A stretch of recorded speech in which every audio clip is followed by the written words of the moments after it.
ಎಷ್ಟು ಸಮಯ ಹೀಗೆ ಸರಿಯಿತು.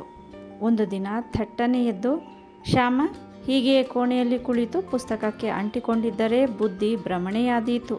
ನಮ್ಮ ಜೀವ ಯಾರಿಗೆ ಬೇಡದೆ ಹೋದರೆ ಹೋಗಲಿ, ನಮಗೆ ಬೇಡವೇ?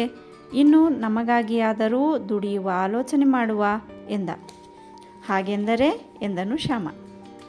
ನೋಡು, ನಮ್ಮ ಜಾಗದಲ್ಲಿ ನೀರು ತೀರಾ ಮೇಲಕ್ಕಿದೆ. ನಮ್ಮ ಜಾಗ ಇಷ್ಟು ವಿಶಾಲವಾಗಿದೆ. ಹುಡುಗರಿರುವಾಗ ತರಕಾರಿ ತೋಟವನ್ನಾದರೂ ಮಾಡಿದ್ದರು. ಈಗ ಮನೆಗೆ ಬೇಕಾಗುವಷ್ಟನ್ನೇ ಬೆಳೆಯುತ್ತಿದ್ದೇವೆ. ನಾವೇನು ಶ್ರೀಮಂತರೇ? ತರಕಾರಿ ಮಾರಬಾರದು ಎಂದಿದೆಯೇ? ಈ 2 ಎಕರೆಯಲ್ಲಿ ಯಾಕೆ ಕಾಯಿ ಪಲ್ಯ ಬೆಳೆಯಿಸಬಾರದು ಎಂದ. ಮರುದಿನವೇ ವಿಶಾಲವಾದ ಆವರಣದ ಕೆಲಸದಲ್ಲಿ ತೊಡಗಿಸಿದರು.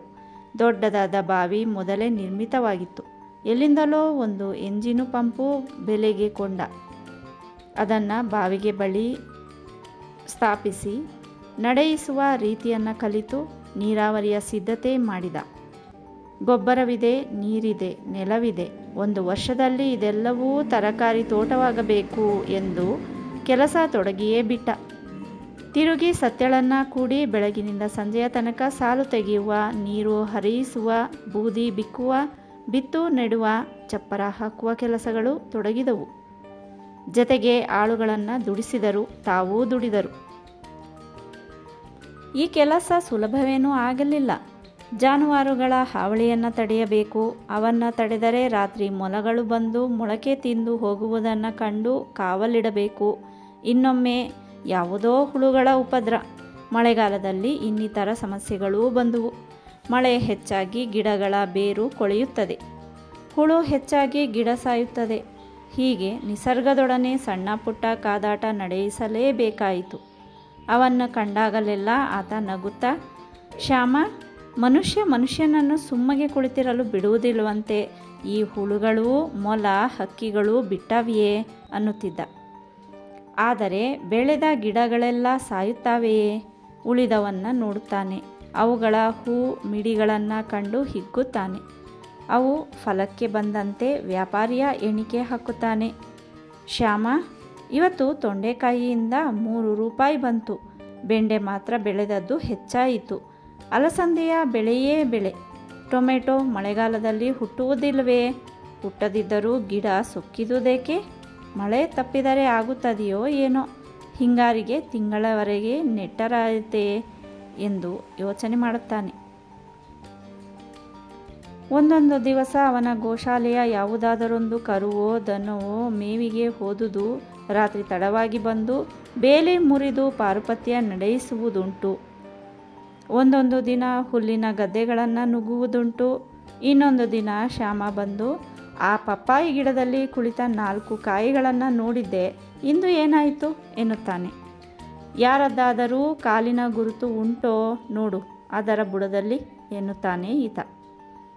ತರಕಾರಿ ಬೆಳೆಯಿಸುವ ಕೆಲಸದ ಜೊತೆಗೆ ಪತ್ತೇದಾರಿ ಕೆಲಸ ಪ್ರಾರಂಭವಾಗುತ್ತದೆ. ಹೌದು, ತಾವು ಬೆಳೆದು ತಿನ್ನುವುದೆಂದರೆ ತುಂಬ ಕಷ್ಟ.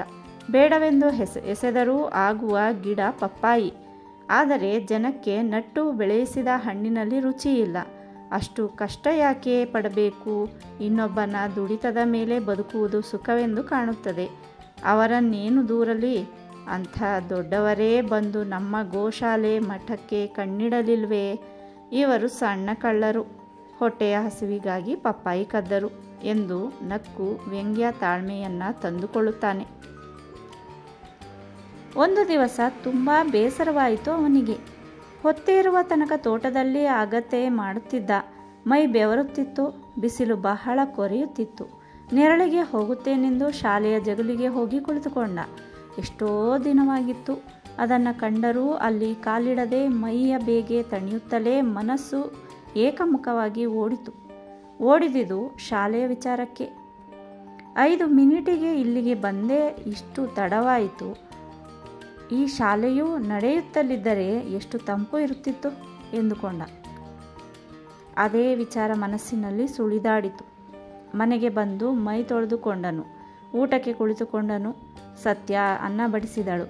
ಈತ ಅನ್ಯಮನಸ್ಕನಾಗಿ ಊಟ ತೊಡಗುವ ಬದಲು ಆಳುಗಳನ್ನು ಒಂದೊಂದಾಗಿ ಅಗುಳನ್ನು ಬಿಡಿಸುತ್ತಿದ್ದ. ಚಂದ್ರ ನಗುತ್ತಾ, ಅಪ್ಪ ಅನ್ನದ ಅಗುಳನ್ನು ಲೆಕ್ಕ ಮಾಡ್ತಿದ್ದೀಯಾ ಎಂದು ಕೇಳಿದ. ಕೇಳಿ ನಗು ಬಂತು. ಹೌದು ಮಗು, ಒಬ್ಬನ ಹೊಟ್ಟೆಗೆ ಅಷ್ಟು ಅಗುಳು ಬೇಕೆಂದು ಲೆಕ್ಕ ಹಾಕುತ್ತಿದ್ದೇನೆ ಎಂದ. ಆದರೆ ನಿಜಕ್ಕೂ ಅವನ ಮನಸ್ಸು ಹಾಗೆ ಓಡಿರಲಿಲ್ಲ. ಅದು ಪ್ರಭುದೇವನಿಂದ ಒಂದು ಮಾತನ್ನು ನೆನೆಯುತ್ತಿತ್ತು. ತನ್ನ ಮತ್ತು ಅವನ ಋಣಾನುಬಂಧ ಮುಗಿಸುವ ಗಳಿಗೆಯಲ್ಲಿ ಆತ ನುಡಿದ ಮಾತದು. ಹಣ ಸುಮ್ಮನೆ ಬರುವುದಿಲ್ಲ, ಸುಲಿದೇ ಬರುವುದು ಎಂದು. ಸುಲಿಗೆಗೆ ಬೇರೊಂದು ದಾರಿ ಹೇಳಿದುದು ನೆನಪಾಯಿತು. ಹಿಂದೆಂದೋ ಆತ ನಾಡಿದ ಮಾತುಗಳನ್ನು ಕೇಳಿ ಆತ ನಕ್ಕಿದ್ದ. ತಿರುಗಿ ನಗು ಬಂದಿತು. ಸನ್ಯಾಸಿಯಂತೆ ಮಠ ಹಾಕಿ ಕುಳಿತರೆ ಕೇಳದೇನೆ ಹಣ ಬಂದು ಸುರಿದೀತು ಎಂದು ಹೇಳಿದ್ದ. ಅದಕ್ಕಾಗಿ ನಗು ಬಂತು. ತೀರಾ ವಿಕಟವಾದ ಆ ಸತ್ಯವನ್ನು ನೆನೆದು ಊಟ ಮುಂದುವರಿಸುವುದಕ್ಕೂ ಆಗಲಿಲ್ಲ. ಹಾಗೆಯೇ ಅರ್ಧ ಊಟದಿಂದ ಎದ್ದು ಹೊರಕ್ಕೆ ಬಂದು ಕೈ ತೊಳೆದುಕೊಂಡ. ಸತ್ಯ ತನ್ನ ಊಟ ಮುಗಿಸಿ ಅವನ ಬಳಿಯಲ್ಲೇ ಕುಳಿತಳು. ಏನು ಯೋಚನೆ ಮಾಡುತ್ತಿದ್ದೀರಿ, ಊಟವನ್ನೇ ಮಾಡಲಿಲ್ಲ ಎಂದಳು. ಶ್ಯಾಮ ಎದುರಿಗಿದ್ದ. ಶ್ಯಾಮ, ನೀನೂ ಬಾ, ಒಂದು ಕತೆ ಹೇಳುತ್ತೇನೆ. ಹಳೆಯ ಕತೆ. ಹಿಂದೆ ಪ್ರವಾಸಕ್ಕೆ ಹೋಗಿದ್ದೆನಲ್ಲ, ಆಗ ಕಂಡ ಸಂಗತಿ ಇದು. ಆಗ ಸಾರನಾಥಕ್ಕೆ ಹೋಗಿದ್ದೆ. ಕಾಶಿಗೆ 7-8 ಮೈಲು ದೂರದ ಊರು. ಅದು ಬುದ್ಧ ಉಪದೇಶ ಮಾಡಿದ ಸ್ಥಳವಂತೆ. ಹಳೆಯ ಕಾಲದ ಸ್ತೂಪಗಳಿವೆ. ಈಗಿನ ಕಾಲದ ಒಂದು ದೇವಾಲಯವೂ ಇದೆ. ಹಾದಿಯಲ್ಲಿ ಹೋಗುತ್ತಾ ಬೇರೊಂದು ಗುಡಿಯನ್ನು ನೋಡಿದ್ದೆ. ಅಲ್ಲೊಬ್ಬ ಸನ್ಯಾಸಿ ಇದ್ದ. ಆತ ಮೌನ ಸನ್ಯಾಸಿ ಎಂದು ಊರಲ್ಲೆಲ್ಲ ಪ್ರಚಾರ. ಆದರೂ ಒಂದೆರಡು ಮಾತುಗಳನ್ನಾಡಿದ್ದನ್ನು ನಾನು ಕೇಳಿದ್ದೇನೆ. ಆತ ಆ ಊರಲ್ಲಿ ಬಂದು ನೆಲೆಸಿ 10 ವರ್ಷಗಳಾಗಿದ್ದುವಂತೆ.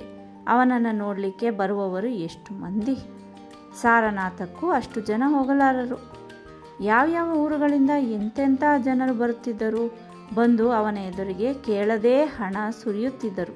ಆತ ತನ್ನ ಭಕ್ತರಿಗಾಗಿಯೇ ಒಂದು ಧರ್ಮಛತ್ರ ನಡೆಯಿಸುತ್ತಿದ್ದಾನೆ. ನನ್ನ ಎಣಿಕೆಯಂತೆ ಅವನಿಗೆ ದಿನಕ್ಕೆ 1000 ರೂಪಾಯಿ ವರಮಾನವಿರಬೇಕು. ಜನ ಮೋಟಾರುಗಳಲ್ಲಿ ಬರುತ್ತಾರೆ, ನಡೆದು ಬರುತ್ತಾರೆ, ಟಾಂಗ ಮಾಡಿಕೊಂಡು ಬರುತ್ತಾರೆ. ಸಾಲ ಕೊಟ್ಟವರು, ಕೊಂಡವರು, ಪ್ರೇಮ ಪೀಡಿತರು, ಪೆನ್ಷನ್ ಪ್ರಾಪ್ತಿಯಿಂದ ಭಕ್ತಿ ಮುಖರಾದವರು ಎಲ್ಲರೂ ಬರುವವರೇ. ಎಲ್ಲರಿಗೂ ಆತ ಮಾಡುತ್ತಿದ್ದ ಉಪದೇಶ ಒಂದೇ, ರಾಮ ಜಪ. ಎಲ್ಲದಕ್ಕೂ ಮದ್ದು ಎನ್ನುತ್ತಾನೆ. ಏನು ನಂಬಿಕೆ ಜನರದ್ದು. ಹಾಗಾಗುತ್ತದೆ, ಆಗಿದೆ ಎಂದು ತಿಳಿಯುತ್ತಾರೆ. ರಾಮನಾಮದಿಂದ ಸಂತತಿ ಪಡೆದು ಮನಿ ಆರ್ಡರು ಮೂಲಕ ಅವನಿಗೆ ಕಾಣಿಕೆ ಕಳುಹಿಸುವವರು ಉಂಟು. ಪ್ರೇಮ ಕಲಹವನ್ನು ಗೆದ್ದು ಕಾಣಿಕೆ ಸಲ್ಲಿಸುವವರೂ ಉಂಟು.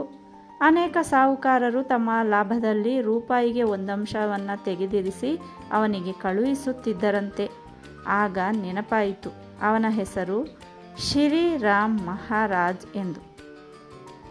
ಆತ ಬಂದಾಗ ಬರಿಗೈಯಿಂದಲೇ ಆ ಊರಿಗೆ ಬಂದಿದ್ದ. ನಾನು ಹೋಗಿ ನೋಡಿದಾಗ ಅವನದ್ದೊಂದು ದೊಡ್ಡ ಕಚೇರಿಯೇ ನಡೆದಿತ್ತು. ಅವನ ಕಾರ್ಯದರ್ಶಿಗಳೆಷ್ಟು ಮಂದಿ, ಪತ್ರ ವ್ಯವಹಾರ ಎಷ್ಟು ಭಾರಿ. ನೋಡಿದರೆ ಆಶ್ಚರ್ಯವಾಗುತ್ತಿತ್ತು. ತೊಟ್ಟದ್ದು ಕೌಪೀನವಾದರೂ ದಪ್ಪನಾದ ರೇಷ್ಮೆ ಹಾಸಿಗೆಯ ಮೇಲೆ ಕುಳಿತು ರೇಷ್ಮೆ ದಿಂಬಿಗೆ ಒದಗಿರುತ್ತಿದ್ದ. 4 ಸುತ್ತು ಕಾಲು ತಿಕ್ಕುವ ಭಕ್ತರು, ಅವನನ್ನು ಅಲಂಕರಿಸಿ ಚಿನ್ನದ ಕಿರೀಟ ತೊಡಿಸಿ ಮೆರವಣಿಗೆ ಮಾಡಿಸುವ ಭಕ್ತರು ತುಂಬಿರುತ್ತಾರೆ. ವಿದ್ಯುದಲಂಕಾರ ಮಾಡಿದ ಬಂಗ್ಲೆ ಅವನದು. ಅವನ ಮಹಿಮೆಗೆ ಹೆಚ್ಚೇನು ಬೇಕು ಎಂದನು. ಒಂದು ದಿನ ಪ್ರಭು ಅಂದಿಲ್ವೇ, ಹಾಗೇನಾದರೂ ನಾವು ಮಾಡಿದರೆ ಕಾಸಾಗುತ್ತದೆ ಎಂದು. ಎಷ್ಟೋ ಬಾರಿ ಶ್ಯಾಮ, ಜನರಿಂದ ಹಣ ಗಳಿಸುವುದಕ್ಕೆ ಅಂಥ ಸೋಗನ್ನು ಹಾಕಬೇಕೆನ್ನಿಸುತ್ತದೆ. ಅಪ್ರಾಪಂಚಿಕ ಎಂದು ತೋರಿಸಿಕೊಂಡರೂ ಪ್ರಪಂಚ ನಡೆಯಿಸಲು ಬರುತ್ತದೆ ಎನ್ನುವುದಕ್ಕೆ ಇದು ಉದಾಹರಣೆ. ನಾವು ಇಷ್ಟೆಲ್ಲ ಜನರನ್ನು ಬೇಡುವ ಬದಲು ಹೀಗೇನಾದರೂ ಮಾಡಿದ್ದರೆ ನಮ್ಮ ಮನೆ ಮಠ 2 ನಡೆಯುತ್ತಿತ್ತಲ್ಲ ಎಂದು ನಕ್ಕನು. ಮರುಗಳಿಗೆಯಲ್ಲಿ ಅವನ ದೃಷ್ಟಿ ನಾಸಾಗ್ರಕ್ಕೆ ನಟ್ಟಿತು. ತುಟಿ ಅಲುಗಾಡದಿದ್ದರೂ ಕಣ್ಣಿಂದ ನೀರು ದಳದಳನೇ ಸುರಿಯಿತು. ಸತ್ಯ ಆಗ, ನೀವು ಇನ್ನೂ ಮರೆತಿಲ್ಲ ಶಾಲೆಯನ್ನು ಎಂದಳು. ಕೇಳಿದರೆ ಅದರ ಮರೆವೆಯಾಗಿದೆ. ಹೋದದು ಹೋಯಿತು, ಅಳುವುದೇತಕ್ಕೆ ಎನ್ನುತ್ತೀರಿ ಎಂದಳು. ಅವನ ಶಾಲೆ ಸತ್ತು ಈಗ 2 ವರ್ಷಗಳು ಕಳೆದು ಮೇಲೆ ಇನ್ನೊಂದು ವರ್ಷವೂ ಸರಿದಿದೆ. ಆದರೂ ಅರ್ಧ ನೆನಪು ಅಳಿಯಾದು. ಶ್ಯಾಮನಿಗೆ ಥಟ್ಟನೆ ಹಿಂದಿನ ದಿನದ ನೆನಪು ಹೊಳೆಯಿತು. ಆತನಿಗೂ ದುಃಖ ಮೂಡಿತು. ಅಣ್ಣ, ಇಂದು ಯಾವ ದಿನ ಗೊತ್ತೇ ಇದು? ಶಾಲೆ ನಿಲ್ಲಿಸಿ 3 ವರ್ಷವಾಯಿತು. ಅಂದು ತ್ರೈವಾರ್ಷಿಕ ಉತ್ಸವ ಮಾಡಿ ಮೆರೆದೆವು. ಇಂದು ತ್ರೈವಾರ್ಷಿಕ ಶ್ರಾದ್ದದ ದಿನ. ಶಾಲೆಯ ಪ್ರೇತ ತನ್ನ ಪಿಂಡಕ್ಕಾಗಿ ಬಂದು ತನ್ನ ನೆನಪನ್ನು ಹುಟ್ಟಿಸಿಯಂತೆಯಲ್ಲ ಎಂದ. ರಾಧಾನ ಗಮನ ಆ ತಿಂಗಳು, ತಾರೀಕು, ದಿನಗಳ ಕಡೆಗೆ ಸರಿಯಿತು. ಎದೆಯುಬ್ಬಿಸಿ ನಿಟ್ಟುಸಿರು ಹೊರಡಿಸಿ, ನಿಜ ಶ್ಯಾಮ, ಇವತ್ತಿನ ನನ್ನ ವೇದನೆ ಹೇಳತೀರದು. ಯಾಕೆ ಈ ನೋವು ತೊಡಗಿತು ಎಂಬುದೇ ನನಗೆ ಆಶ್ಚರ್ಯ. ಬಹುದಿನಗಳಿಂದ ಇದನ್ನೆಲ್ಲ ಮರೆಯಲು ಪ್ರಯತ್ನಿಸಿದ್ದೆ, ಮರೆತೂ ಇದ್ದೆ. ಯಾಕೆ ಒಮ್ಮಿಂದೊಮ್ಮೆಗೆ ಆ ನೆನಪು ಇಂದು ಉಕ್ಕಬೇಕು? ಸರಿ ನೋಡು, ಆಗ ಹಿತ್ತಲಿಗೆ ಹೋಗಿದ್ದೆನಲ್ಲ, ಬಿಸಿಲಾಯಿತೆಂದು ಶಾಲೆಯ ಜಗುಲಿಯ ಮೇಲೆ ಹೋಗಿ ಕುಳಿತೆ. ಎಷ್ಟೋ ಸಮಯವಾಗಿತ್ತು ಅಲ್ಲಿ ಕಾಲಿರಿಸದೆ. ಥಟ್ಟನೆ ಹಿಂದಿನ ನೆನಪಾಯಿತು. ಅದಕ್ಕೆ ಹೀಗಾಯಿತು. ಆ ಕಟ್ಟಡಗಳನ್ನು ಅಳಿದು ಮಾರಾಟ ಮಾಡಿದರೆ ಆಗಬಹುದೋ ಏನೋ. ಈಗ ಉಳಿದಿರುವುದು ಅದೊಂದೇ ಅಲ್ಲವೇ? ಅದು ಹೋದರೆ ಎಲ್ಲ ನೆನಪು ಹೋದ ಹಾಗೆ. ಗಂಡನ ಮನಸ್ಥಿತಿಯನ್ನು ಕಂಡು ಸತ್ಯ ನುಡಿದಳು. ನನಗೆ ಕಾಣುತ್ತದೆ, ನೀವು ಸ್ವಲ್ಪ ಸಮಯ ಈ ಊರನ್ನು ಬಿಟ್ಟಿರಬೇಕೆಂದು. ಎಲ್ಲಾದರೂ ಹೋಗಿ 4 ಊರು ಸುತ್ತಿ ಬನ್ನಿ. ಕೆಲವು ಸಮಯ ಆ ಆವರಣವನ್ನು ಸಂಪೂರ್ಣವಾಗಿ ಮರೆಯಬೇಕು. ನಿಮಗೆ ಎಷ್ಟು ಸ್ನೇಹಿತರಿಲ್ಲ? ಈ ಹಿತ್ತಲು, ಗೋಶಾಲೆ ಇವುಗಳನ್ನೆಲ್ಲ ನಡೆಸುವುದಕ್ಕೆ ನಾವು ಸಾಲದೆಯೇ ಎಂದಳು. ಆದರೂ ಎಲ್ಲಿಗೂ ಹೊರಡುವ ಮನಸ್ಸಿಲ್ಲದೆ ನೋಡುವ ಎಂದೇ ಆತ ದಿನ ಕಳೆದನು. ಒಂದು ದಿನ ಮುಂಬಯಿಯಲ್ಲಿರುವ ತನ್ನ ಮಿತ್ರನ ನೆನಪಾಯಿತು. ಮುಂಬಯಿಯ ಒಂದು ಪತ್ರಿಕೆಯನ್ನು ಓದುತ್ತಿರುವಾಗ ಒಬ್ಬ ಲೇಖಕನ ಹೆಸರು ಸಖಾರಾಮ್ ಕೆ ಎಂದು ಬರೆದಿತ್ತು. ಅದರಿಂದ ಅವನ ವಿಷಯವಾದ ಹಲವು ನೆನಪುಗಳು ಅವನಲ್ಲಿ ಹುಟ್ಟಿದವು. ಜತೆಗೆ ಇನ್ನೊಂದು ಕುತೂಹಲವಾಯಿತು. ಸುಮಾರು 20 ವರ್ಷಗಳ ಹಿಂದೆ ದೇಶೋದ್ಧಾರಕ್ಕೆಂದು ಹೊರಟ ತ್ರಿಮೂರ್ತಿಗಳು ತಾವು, ಸದಾನಂದ, ಸಖಾರಾಮ ಮತ್ತು ತಾನು. 3 ತಿಂಗಳ ಕಾಲ ಬೆರೆತು ದುಡಿದಿದ್ದೆವು. ಅನಂತರ ಎಲ್ಲವೂ ಬೇರಾದೆವು. ಸದಾನಂದ ಡಾಕ್ಟರ್ ನಂದನಾಗಿ ಕೊನೆಯ ತನಕ ತನ್ನ ಮನಸ್ಸಿನಿಂದ ಅಳಿಯದಂತಾದ. ಸಖಾರಾಮ ಹೊರಟು ಹೋದವನು ಮುಂಬಯಿ ನಗರ ಸೇರಿದ. ಅಲ್ಲಿ ಪತ್ರಿಕೋದ್ಯೋಗಿಯಾಗಿ ಸೇರಿದನೆಂದು ಕೇಳಿದ್ದೇನಷ್ಟೇ. ಈಗ ಈ ದೀರ್ಘ ಅವಧಿಯಲ್ಲಿ ಅವನ ವಿಷಯವಾದ ಯಾವ ಸುದ್ದಿಯೂ ತಿಳಿದಿಲ್ಲ. ಒಮ್ಮೆಗೇ ದೇಶ ಸೇವೆಗೆ ಹೊರಟ ಪ್ರಭೃತಿಗಳು ತಾವು.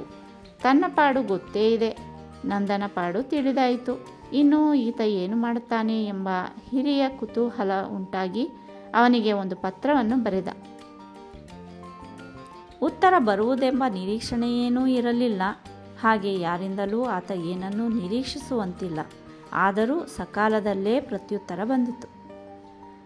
ನನ್ನಂತಹ ಹಿಂಗಾಲು ವೀರನನ್ನು ನೆನೆದು ಬರೆಯುವ ಕೃಪೆ ಮಾಡಿದ್ದಕ್ಕೆ ವಂದನೆಗಳು. ನಾನಂತೂ ಈ ಊರಿಗೆ ಕಟ್ಟುಬಿದ್ದಿದ್ದೇನೆ. ಬಿಡುವಿಲ್ಲದ ಉದ್ಯಮ ನನ್ನದು ಸುದ್ದಿಯ ಸಂಸಾರವಾದುದರಿಂದ ಮನಸ್ಸು ಸದಾ ತುದಿಗಾಲಿನ ಮೇಲೆ ನಿಂತಿರುತ್ತದೆ. ನೀವೊಮ್ಮೆ ಏತಕ್ಕೆ ಇತ್ತ ಬರಬಾರದು ಎಂದು ಸವಿಯಾದ ಆಮಂತ್ರಣವನ್ನು ಕೊಟ್ಟಿದ್ದ. ಅದನ್ನೋದಿ ಮರೆಯಲಿಲ್ಲ ಸಖಾರಾಮ ಎಂಬ ಸಂತೋಷವಾಯಿತು.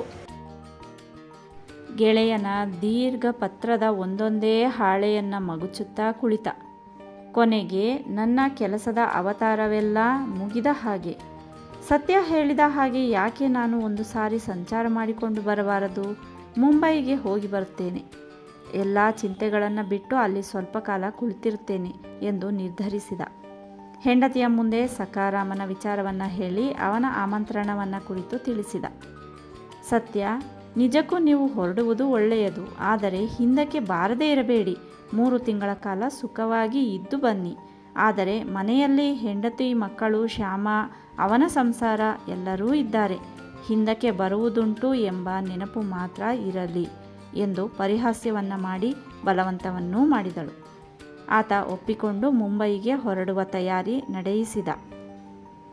ಮುಂದಣ ವಾರದ ಒಂದು ದಿನ ಬೆಳಿಗ್ಗೆ ಬಂದರನ್ನು ಸೇರಿಯಾಯಿತು. ಮೋಟರು ಲಾಂಚಿನಲ್ಲಿ ಕುಳಿತಾಯಿತು. ಅವನನ್ನು ಬೀಳ್ಕೊಡಲು ಚಂದ್ರ, ರಾಮಕೃಷ್ಣಯ್ಯ, ಶ್ಯಾಮ ಎಲ್ಲರೂ ಬಂದಿದ್ದರು. ಹೋಗಿ ಬನ್ನಿ, ಪತ್ರ ಬರೆಯಿರಿ ಎಂದು ಕೇಳಿಕೊಂಡರು. ಆಗಲಿ ಎಂದು ಈತ ಉತ್ತರ ಕೊಟ್ಟ. ಬಳಿಕ ಲಾಂಚಿನ ಸಿಳ್ಳು ಕೂಗಿತು. ಅದು ಹೊರಟು ಕಡಲನ್ನು ಸೇರಿತು. ಈತ ಉಗಿ ಹಡಗನ್ನೇರಿ ಮುಂಬಯಿಯ ದಾರಿ ಹಿಡಿದ. 2 ದಿನಗಳ ಬಳಿಕ ಶ್ಯಾಮ ತನ್ನ ಮನೆಯಲ್ಲಿ, ಅಮ್ಮ, ಈಗ 10 ಗಂಟೆ ಆಯ್ತಲ್ವೇ? ಇಷ್ಟೊತ್ತಿಗೆ ಅವರು ಮುಂಬೈಗೆ ಕಾಲಿರಿಸಿರಬೇಕು. ಸಕಾರಾಮ ರಾಯರಿಗೆ ತಂತಿ ಕೊಟ್ಟು ಬಂದಿದ್ದೇನೆ. ಅವರು ಧಕ್ಕನೆ ಬಂದು ಕಾದು ಕುಳಿತಿದ್ದಾರು ಎಂದನು. 2 ದಿವಸದಲ್ಲಿ ಮುಟ್ಟುತ್ತದೆಯಲ್ಲವೇ?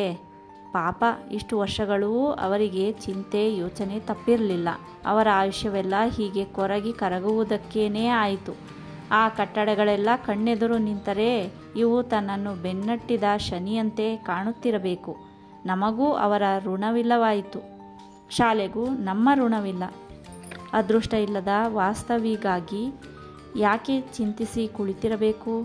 ಇಷ್ಟೆಲ್ಲ ಆಯ್ತಲ್ಲ, ಇನ್ನು 4 ದಿವಸಗಳಲ್ಲಿ ಇನ್ನೊಂದು ಏನಾದರೂ ಹುಚ್ಚು ಕನಸನ್ನು ಕಟ್ಟಿಕೊಂಡು ಕುಣಿಯುತ್ತಾರೆ. ಜನರಿಗೆ ಬೇಡದ ಯಾವ ಆಸೆಯನ್ನು ನಾವು ಕಟ್ಟಿಕೊಂಡರೂ ವ್ಯರ್ಥವೇ. ಇಂಥ ಕೆಲಸ 10 ಜನ ಇದ್ದು ತಮ್ಮ ಕೆಲಸ ಎಂದು ತಿಳಿದು ಸಹಾಯ ಮಾಡಿದರೇನೇ ಸಾಧ್ಯ. ಮೊದಲಿನ ಶಾಲೆ ಕೇಳುವವರಿಲ್ಲದೆ ಸತ್ತು ಹೋದರೆ, ಇದು ಕೇಳುವವರ ಬುದ್ಧಿ ವೈಪರೀತ್ಯದಿಂದ ಸತ್ತು ಹೋಯಿತು. ಸರಿ, ನೀವು ಅದರ ಚಿಂತೆಗೆ ತೊಡಗಿದರೆ ನನ್ನ ಹತ್ರ ಕೇಳಿದರೆ ನೀವು ಸಹ ಅವರ ಜೊತೆಗೆ ಮುಂಬೈಗೆ ಹೋಗಿ ಬರಬಹುದಿತ್ತು ಎಂದ ಶ್ಯಾಮ. ನಾನೇ ಮುಂಬೈ ಊರನ್ನು ನೋಡುವುದಕ್ಕೆ ಹೋಗಬಹುದಿತ್ತು. ದೊಡ್ಡ ಊರಂತೆ, ನೋಡಬೇಕೆಂಬ ಆಸೆ ಇನ್ನಾದರೂ ಇದೆ. ಆದರೆ ಅವರು ಬಾ ಎನ್ನಲಿಲ್ಲ, ನಾನು ಬರ್ತೇನೆಂದು ಅನ್ನಲಿಲ್ಲ. ಅವರು ಅಷ್ಟು ಉಲ್ಲಾಸವಾಗಿದ್ದರೆ ಕರೆದೇ ಹೋಗುತ್ತಿದ್ದರು. ಏನಾಯ್ತೀಗ? ಸಾಯುವುದರೊಳಗೆ ನಾನು, ನೀನು, ಕಲ್ಯಾಣಿ ಎಲ್ಲರೂ ಹೋಗಿ ಬರೋಣ ಒಂದು ಸಾರಿಯಾದರೂ. ದೇವರು ಆಯುಷ್ಯ ಕೊಟ್ಟು ಕೈಯಲ್ಲಿ 2 ಕಾಸು ಉಳಿಸಿದರೆ ಮುಂಬೈ ಏನು ಮಹಾ ಸಂಗತಿ? ಹೌದಮ್ಮ, ಯಾವ ಕೆಲಸವನ್ನು ತಕ್ಷಣ ಮಾಡಿ ಮುಗಿಸಿದರೆ ಸ್ವಾರಸ್ಯವಿಲ್ಲ. ನಾಳೆಗೆಂದು ಇರಿಸಿದರೆ ಅದರಲ್ಲಿ ರುಚಿ. ಗಾಜಿನಲ್ಲಿಟ್ಟ ಪೆಪ್ಪರಿಮೆಂಟಿನ ಹಾಗೆ. ನೋಡಿ ನೋಡಿ ಬಾಯಿ ನೀರು ಬಿಡಬಹುದು. ತಿಂದರೆ ಮುಗಿದೇ ಹೋಯ್ತಲ್ವೇ ಎಂದು ಶ್ಯಾಮ ನಕ್ಕು ಬಿಟ್ಟನು. ಹೋ, ಇವತ್ತು ಕುಂಬಳ ಬೀಳಿನ ಮೇಲೆ ಬೂದಿ ಚೆಲ್ಲಬೇಕಿತ್ತು, ಮರ್ತೇ ಹೋಯಿತು. ಹೋಗಿ ಬರ್ತೇನೆ ಎಂದು ಸತ್ಯ ತನ್ನ ಕೆಲಸಕ್ಕೆ ಹೊರಟಳು. ಚಂದ್ರ ಶಾಲೆಯ ಉಡುಗೆ ತೊಟ್ಟು ಪುಸ್ತಕ ಹಿಡಿದುಕೊಂಡು, ಅಮ್ಮ, ಹೊತ್ತಾಯಿತೋ ಏನೋ, ಡಬ್ಬಿಯಲ್ಲಿ ಅನ್ನ ತುಂಬಿಸ್ಕೊಡು ಎಂದ. ಕಲ್ಯಾಣಿ ಆ ತಯಾರಿಯಲ್ಲಿ ಇದ್ದಳು. ಚಂದ್ರ ಅದನ್ನು ತೆಗೆದುಕೊಂಡು, ಅಮ್ಮ, ಅಪ್ಪ ಹೋದವರು ಎಷ್ಟು ದಿನದಲ್ಲಿ ಹಿಂದಕ್ಕೆ ಬರ್ತಾರಂತೆ ಎಂದು ಕೇಳಿದ. ಛೀ ಮರುಳ, ಮೊನ್ನೆ ಹೋಗಿದ್ದಾರಷ್ಟೇ, ಹಿಂದೆ ಕೇಳಲಿಕ್ಕೆ ಶುರು ಮಾಡಿದ್ಯಾ? 2-3 ತಿಂಗಳು ಅಲ್ಲಿದ್ದು ಬಂದಾರು, ಬೇಸರ ಕಳೆಯಲಿಕ್ಕೆ ಹೋದುದಲ್ಲವೇ? ಏನು, 2-3 ತಿಂಗಳು ಬೇಕೇ? ಅವರಿಲ್ಲದೆ ಹೋದರೆ ಮನೆಯಲ್ಲಿ ಏನೇನೂ ಗೆಲುವು ಕಾಣುವುದಿಲ್ಲ ಹೀಗೆಂದು ಹೊರಟು ಹೋದನು. ಅವನ ಮುಖದೊಳಗಿನ ಉತ್ಸಾಹ ಕಂದಿತ್ತು. ಉದ್ಯೋಗ ಮಂದಿರ ಮುಚ್ಚಿದ ಮೇಲಂತೂ ರಾಧಾಕೃಷ್ಣ ಮಕ್ಕಳೊಡನೆ ತುಂಬ ಸಮಯ ಕಳೆಯುತ್ತಿದ್ದ. ಅವನ ಮಕ್ಕಳು, ಶ್ಯಾಮನ ಹುಡುಗ ಅವನ ಜತೆಯಲ್ಲಿಯೇ ಅಲೆದಾಡುತ್ತಿದ್ದರು. ಕೆಲಸಕ್ಕೆ ಹೋದಾಗ ಜತೆಯಲ್ಲಿ ಇರುತ್ತಿದ್ದರು, ಪೇಟೆಗೆ ಹೋದಾಗಲೂ ಬಂದೇ ಬರುತ್ತಿದ್ದರು. ಕಿರಿಯ, ಸೂರ್ಯ, ತಾರೆಯರು ಕೆಲಸಕ್ಕೆ ಸಹಾಯಕರಾಗುವ ಬದಲು ತಂಟೆ ಮಾಡುತ್ತಿರುವುದೇ ಸ್ವಭಾವ. ಆದರೆ ಚಂದ್ರ ಬುದ್ಧಿಶಾಲಿ ಹುಡುಗ, ತಂದೆಗೆ ತುಂಬ ಸಹಾಯ ಮಾಡುತ್ತಾನೆ. ಮಕ್ಕಳು ಸಹಾಯ ಮಾಡಲಿ, ಉಪದ್ರ ಕೊಡಲಿ, ಅವುಗಳ ಬಾಲ ಲೀಲೆಗಳ ಸೊಗಸು ಅವನ ಜೀವನಕ್ಕೆ ಎಷ್ಟೋ ಸಂತೋಷ ಕೊಡುತ್ತಿತ್ತು. ಚಂದ್ರ ತಂದೆಯ ಮನಸ್ಸನ್ನು ಬಲ್ಲವನಾದುದರಿಂದ 2 ದಿವಸಗಳಲ್ಲೇ ಆತನನ್ನು ಮೇಲಿಂದ ಮೇಲೆ ನೆನೆಯುವಂತಾಯಿತು. ಇದೇ ವೇಳೆ ಮುಂಬಯಿಯಲ್ಲಿ ಹಡಗು ಪ್ರಿನ್ಸೆಸ್ ಧಕ್ಕೆಯ ಬಳಿ ಬಂದು ನಿಂತು ಜನರನ್ನು ಕೆಳಕ್ಕೆ ಇಳಿಸುವುದರಲ್ಲಿತ್ತು. ಹಡಗಿನಿಂದ ರಾಧಾಕೃಷ್ಣ ಯಾರಾದರೂ ಕರೆಯುವುದಕ್ಕೆ ಬಂದಿದ್ದಾರೆಯೇ ಎಂದು ಇಣುಕಿ ನೋಡುತ್ತಿದ್ದ. ಇತ್ತ ದಂಡೆಯಲ್ಲಿ ಅಚ್ಚ ಬಿಳಿಯ ಶರಾಯಿ ಟೋಪಿ ಪಂಚೆಗಳನ್ನು ಧರಿಸಿದ್ದ ನೀಳವಾದ ಕೃಶ ವ್ಯಕ್ತಿಯೊಬ್ಬ ಕತ್ತನ್ನು ಮತ್ತೂ ಉದ್ದ ಮಾಡಿ ರಾಧಾಕೃಷ್ಣನ ರೂಪವನ್ನು ಉಳಿದವರಿಂದ ಆಯಲು ಯತ್ನಿಸುತ್ತಿದ್ದ. ಸುಮಾರು 20 ವರ್ಷಗಳ ಹಿಂದಿನ ಪರಿಚಯ. ಅಲ್ಲದೆ ಜನದಟ್ಟಣೆ ಹಡಗಿನಲ್ಲಿಯೂ ಧಕ್ಕೆಯಲ್ಲಿಯೂ ಅಷ್ಟು ವಿಶೇಷವಾಗಿತ್ತು. ಹಡಗು ದಂಡೆಗೆ ತಾಗುವ ಮೊದಲೇನೇ ಸ್ವಾಗತ ವಂದನೆಗಳ ವಾಗ್ಬಾಣಗಳು ಹಾರಾಡಿದುವು. ಹಡಗಿನ ತೊಳೆ ನೀರನ್ನು ಬಲವಾಗಿ ಮದಿಸುತ್ತಿದ್ದ ಯಾರ ಮಾತು ಯಾರಿಗೂ ಕೇಳಿಸುವಂತಿರಲಿಲ್ಲ. ಆದರೂ ಸಂಭಾಷಣೆಗಳು ನಿರ್ವಿಘ್ನವಾಗಿ ಸಾಗುತ್ತಿದ್ದವು. ಹಡಗು ದಂಡೆಗೆ ತಾಗಿತು. ಏಣಿ ಇಟ್ಟರು. ಜನರ ಸಾಲು ಸಾಲಾಗಿ ಹೊರಬಂದರು. ಸಕಾರಾಮ ಅಲ್ಲೇನೇ ಕಣ್ಣಿನ ಮೇಲೆ ಕಣ್ಣನ್ನಿಟ್ಟು ಹುಡುಕುತ್ತಿದ್ದ. ಈ ದೀರ್ಘ ಕಾಲದಲ್ಲಿ ಅವರಿಬ್ಬರ ಆಯಾ ಅಳತೆಗಳು ಹೆಚ್ಚು ಕಡಿಮೆಯಾಗಿದ್ದಿರಬಹುದಾದರೂ ಗುರುತಿಸದಷ್ಟು ಮುಖ ಪರಿವರ್ತನೆ ಆಗಿರಲಿಲ್ಲ. ಆತ ರಾಧಾಕೃಷ್ಣನ ಎರಡೂ ಭುಜಗಳ ಮೇಲೆ ಕೈಯಿರಿಸಿ ನಗುತ್ತಾ ಸ್ವಾಗತ ಮಾಡಿದ. ಅವನ ಸಾಮಾನುಗಳನ್ನು ಒಂದು ವಿಕ್ಟೋರಿಯಕ್ಕೆ ಹಾಕಿಸಿ ಜತೆಗೆ ಕುಳಿತುಕೊಂಡು ಪಯಣ ಹೊರಟರು. ಬಂಡಿ ಜನನಿಬಿಡ ರಸ್ತೆಗಳನ್ನು ಹಾದು ದಾದರನ್ನು ಸೇರಿತು. ಉನ್ನತವಾದ ಕಟ್ಟಡವೊಂದನ್ನು ಏರಿ ತುದಿಯ ಮಹಡಿಯನ್ನು ಸೇರಿದರು. ಮಹಡಿ ಬರಿಯ ಚಾಲಿನಂತಿರಲಿಲ್ಲ. ಮುಂಬಯಿಯವರ ಭಾಷೆಯಲ್ಲಿ ಅದೊಂದು ಫ್ಲ್ಯಾಟ್ ಆಗಿತ್ತು. ಎದುರುಗಡೆ ಬಾಗಿಲಿಗೆ ಸಕಾರಾಮ್ ಕೆ ಜರ್ನಲಿಸ್ಟ್ ಎಂಬ ಬಿರುದಿನ ಬಿಲ್ಲೆ ಅಂಟಿತ್ತು. ಬಾಗಿಲನ್ನು ತೆರೆಯಿಸಿ ಒಳಕ್ಕೆ ಹೋದರು. ರಾಧಾಕೃಷ್ಣ 3-4 ವರ್ಷಗಳ ಹಿಂದೆ ಮುಂಬಯಿಗೆ ಬಂದು ಹೋಗಿದ್ದ. ಆಗ ಯಾವುದೋ ಹೋಟೆಲ್ನಲ್ಲಿ ದಿನವನ್ನು ಕಳೆದಿದ್ದ. ಅದರಿಂದಾಗಿ ಮುಂಬಯಿ ಊರಿನ ವಿಷಯದಲ್ಲಿ ಅಭಿಮಾನ ಉಂಟಾಗಿರಲಿಲ್ಲ. ಜನ ಉದ್ದುದ್ದವಾದ ಪಾರಿವಾಳದ ಗೂಡಿನಂತಿರುವ ಚಾಲುಗಳಲ್ಲಿ ವಾಸ ಮಾಡುತ್ತಿದ್ದರೆಂಬ ನೆನಪು. ಸಕಾರಾಮನ ಮನೆ ಅಂಥದ್ದಾಗಿರಲಿಲ್ಲ. ಆ ಮಹಡಿಯಲ್ಲಿ ಆ ಕಡೆ ಈ ಕಡೆ 2 ಬಿಡಾರಗಳು ಮಾತ್ರ ಇದ್ದುವು. ಒಂದೊಂದು ಭಾಗದಲ್ಲಿ 4 ಕೋಣೆಗಳಿದ್ದುವು. ತೀರಾ ಮೇಲಿನ ಅಂತಸ್ತಿನಲ್ಲಿ ಇದ್ದುದರಿಂದ ಹವೆಯು ಚೆನ್ನಾಗಿತ್ತು. ಆ ಸ್ಥಳಕ್ಕೆ ತಿಂಗಳಿಗೆ 40 ರೂಪಾಯಿಯಾದರೂ ಬಾಡಿಗೆ ಸಲ್ಲುತ್ತಿದ್ದಿರಬೇಕು. ಅಲ್ಲಿ ಆತ 4 ಮಂದಿ ಮಕ್ಕಳು ಹೆಂಡತಿಯೊಡಗೂಡಿ ಬಾಳ್ವೆ ಮಾಡುತ್ತಿದ್ದಾನೆ. ಮುಂಬಯಿಯೇ ತವರೂರಾಗಿ ತಿಳಿದಿದ್ದಾನೆ. ಅಂದು ನಾವು 30ರಲ್ಲಿ ಬಂದವರು, ಇನ್ನೂ ಊರಿಗೆ ಹೋಗಿಯೇ ಇಲ್ಲ. ನಮ್ಮ 2 ಮಕ್ಕಳು ಇಲ್ಲೇ ಹುಟ್ಟಿ ಬೆಳೆದುದು. ಮಂಗಳೂರಿನಲ್ಲಿ ಯಾರಿದ್ದಾರೆಂದು ಹೋಗುವುದು? ಕುಂದಾಪುರದ ಹಿರಿಯರ ಮನೆಯೂ ಹಾಗೆ ಎಂದು ಸಕಾರಾಮ ಹೇಳಿದ. ನೀವು ನಿಧಾನವಾಗಿ ಸ್ನಾನ ಮಾಡಿ ಊಟ ಮಾಡಿ ಮಲಗಿಕೊಳ್ಳಿ. ನನಗೆ ಇವತ್ತು ದಿನದ ಕೆಲಸ. ಸಂಜೆ 7-8 ಗಂಟೆಯೊಳಗೆ ಬರ್ತೇನೆ. ನಾಳೆಯಾದರೆ ಹಗಲು ರಜೆ ಇದೆ, ರಾತ್ರಿ ಕೆಲಸ ಎಂದು ತಮ್ಮ ಆಫೀಸ್ ಕಾರ್ಯಕ್ರಮದ ವಿವರಗಳನ್ನು ಹೇಳಿ ಹೊರಟು ಹೋದನು.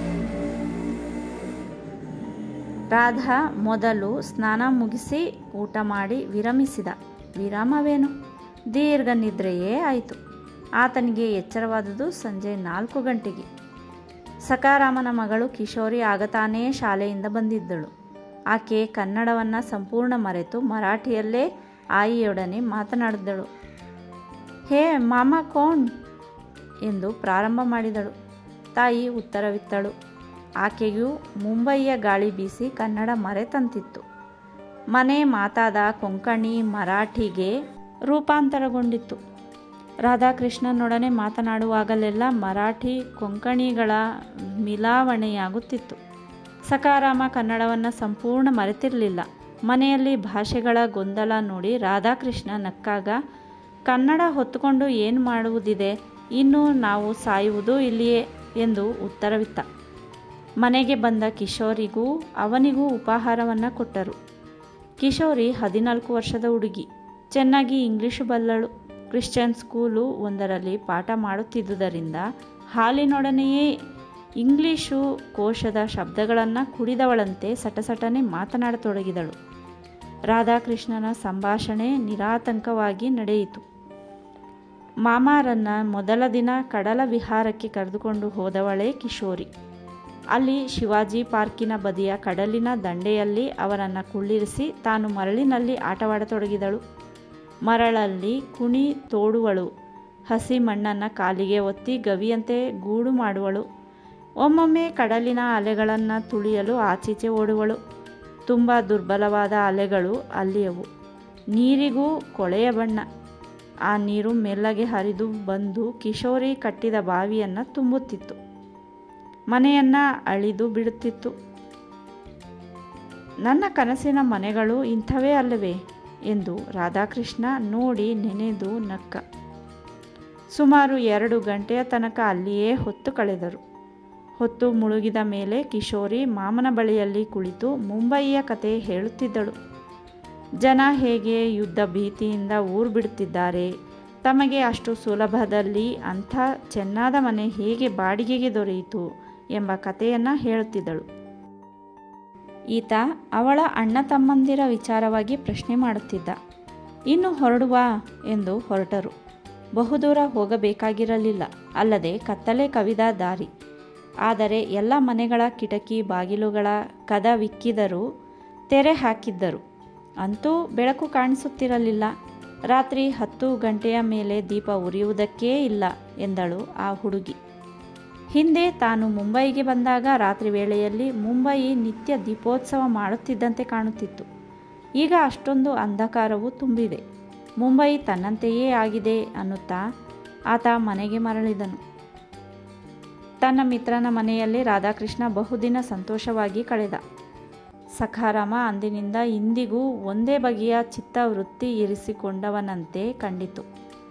ಶರೀರದ ಕಷ್ಟಗಳಿಗೆ ಆತ ಆಳಾಗಿರಲಿಲ್ಲ. ಆದುದರಿಂದಲೇ ಮುಂದೊತ್ತಿ ಹೋದ ಮನಸ್ಸನ್ನು ತಡೆದು ಹಿಂದಿರುಗಿ ಬಿಟ್ಟ.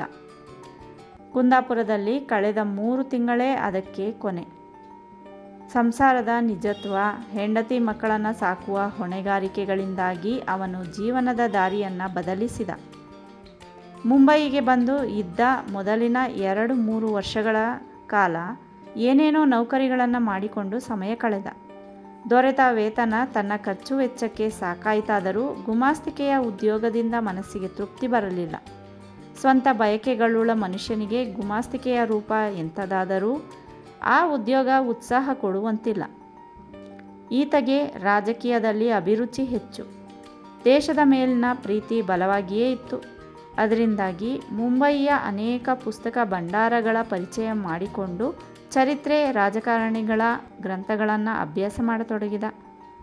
ಮೊದಲು ಮನಸ್ಸಿನಲ್ಲಿ ಉಂಟಾದ ಆವೇಶಕ್ಕೆ ಈಗ ವಿಚಾರಗಳ ಅಸ್ಥಿವಾರ ದೊರೆಯಿತು.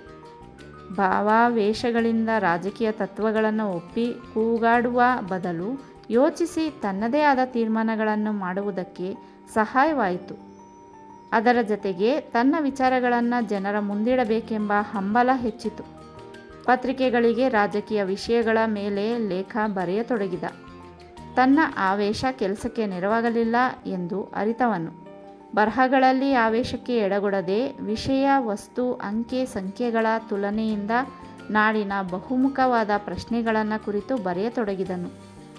ನಿಧಾನವಾಗಿ ಮುಂಬಯಿಯ ಪತ್ರಿಕೆಗಳ ಜಗತ್ತಿನಲ್ಲಿ ಅವನ ಬರಹಕ್ಕೆ ಮನ್ನಣೆ ಬರತೊಡಗಿತು. ಕೆಲವು ಪತ್ರಿಕೆಗಳ ಸಂಪಾದಕ ಮಂಡಲದಿಂದಲೂ ಕರೆ ಬಂದಿತು.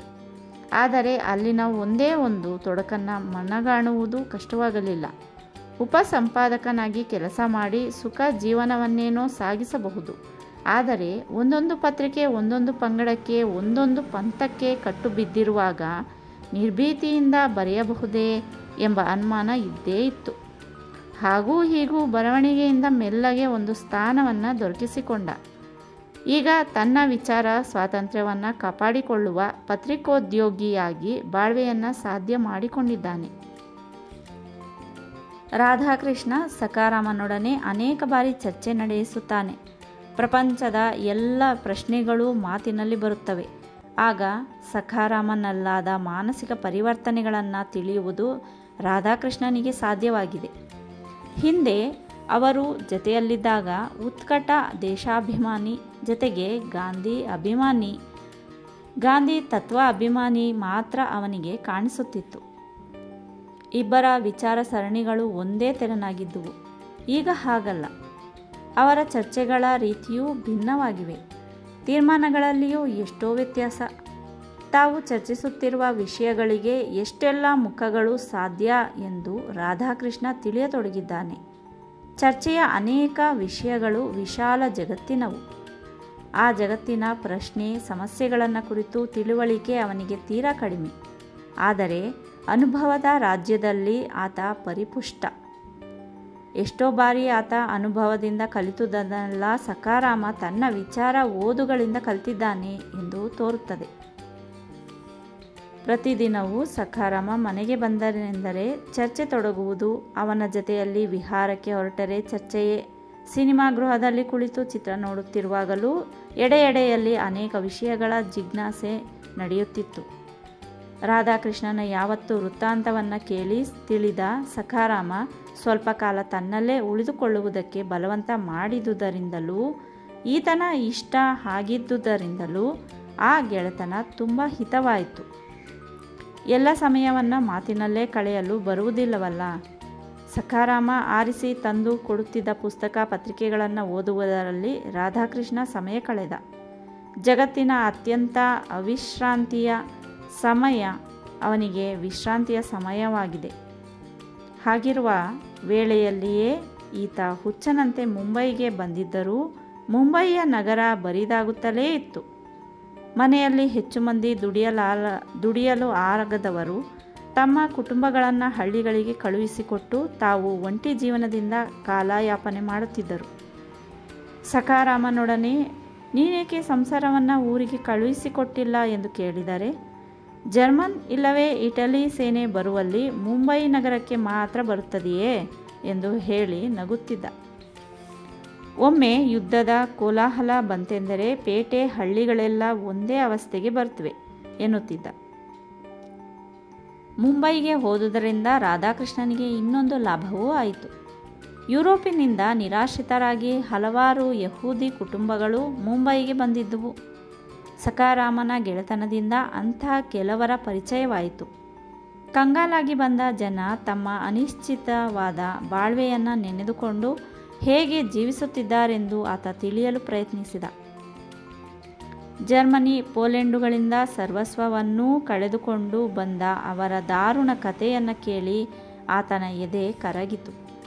ಅವರು ಪಟ್ಟ ಕಷ್ಟ, ನಿಷ್ಠುರ ಕಾರ್ಯಗಳ ಮುಂದೆ ತನ್ನ ಉತ್ತರ ಕನ್ನಡದ ಅನುಭವವನ್ನು, ಸೋಲಿನ ಅನುಭವವನ್ನು, ದೇಶದ ಸ್ವಾತಂತ್ರ್ಯದ ಇತಿಹಾಸವನ್ನೂ ನೆನೆದಾಗ ಅವರ ಪಟ್ಟ ಪಾಡಿನ ಮುಂದೆ ತಮ್ಮ ಕಷ್ಟ ತೀರಾ ಅಲ್ಪ ಎನಿಸುತ್ತಿತ್ತು.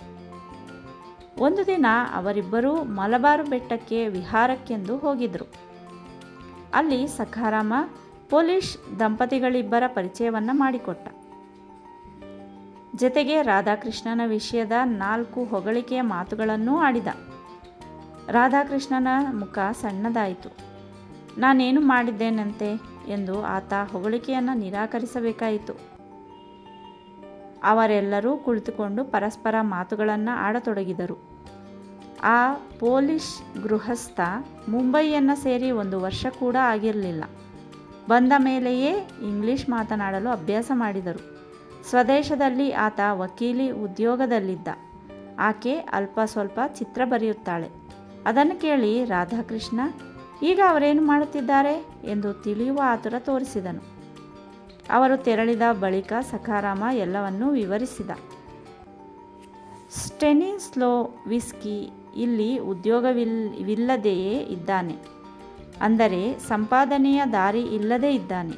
ಆಗಾಗ ಪೋಲೆಂಡನ್ನು ಕುರಿತು ಮುಂಬೈ ಪತ್ರಿಕೆಗಳಿಗೆ ಏನಾದರೂ ಲೇಖನ ಬರೆಯುತ್ತಾನೆ.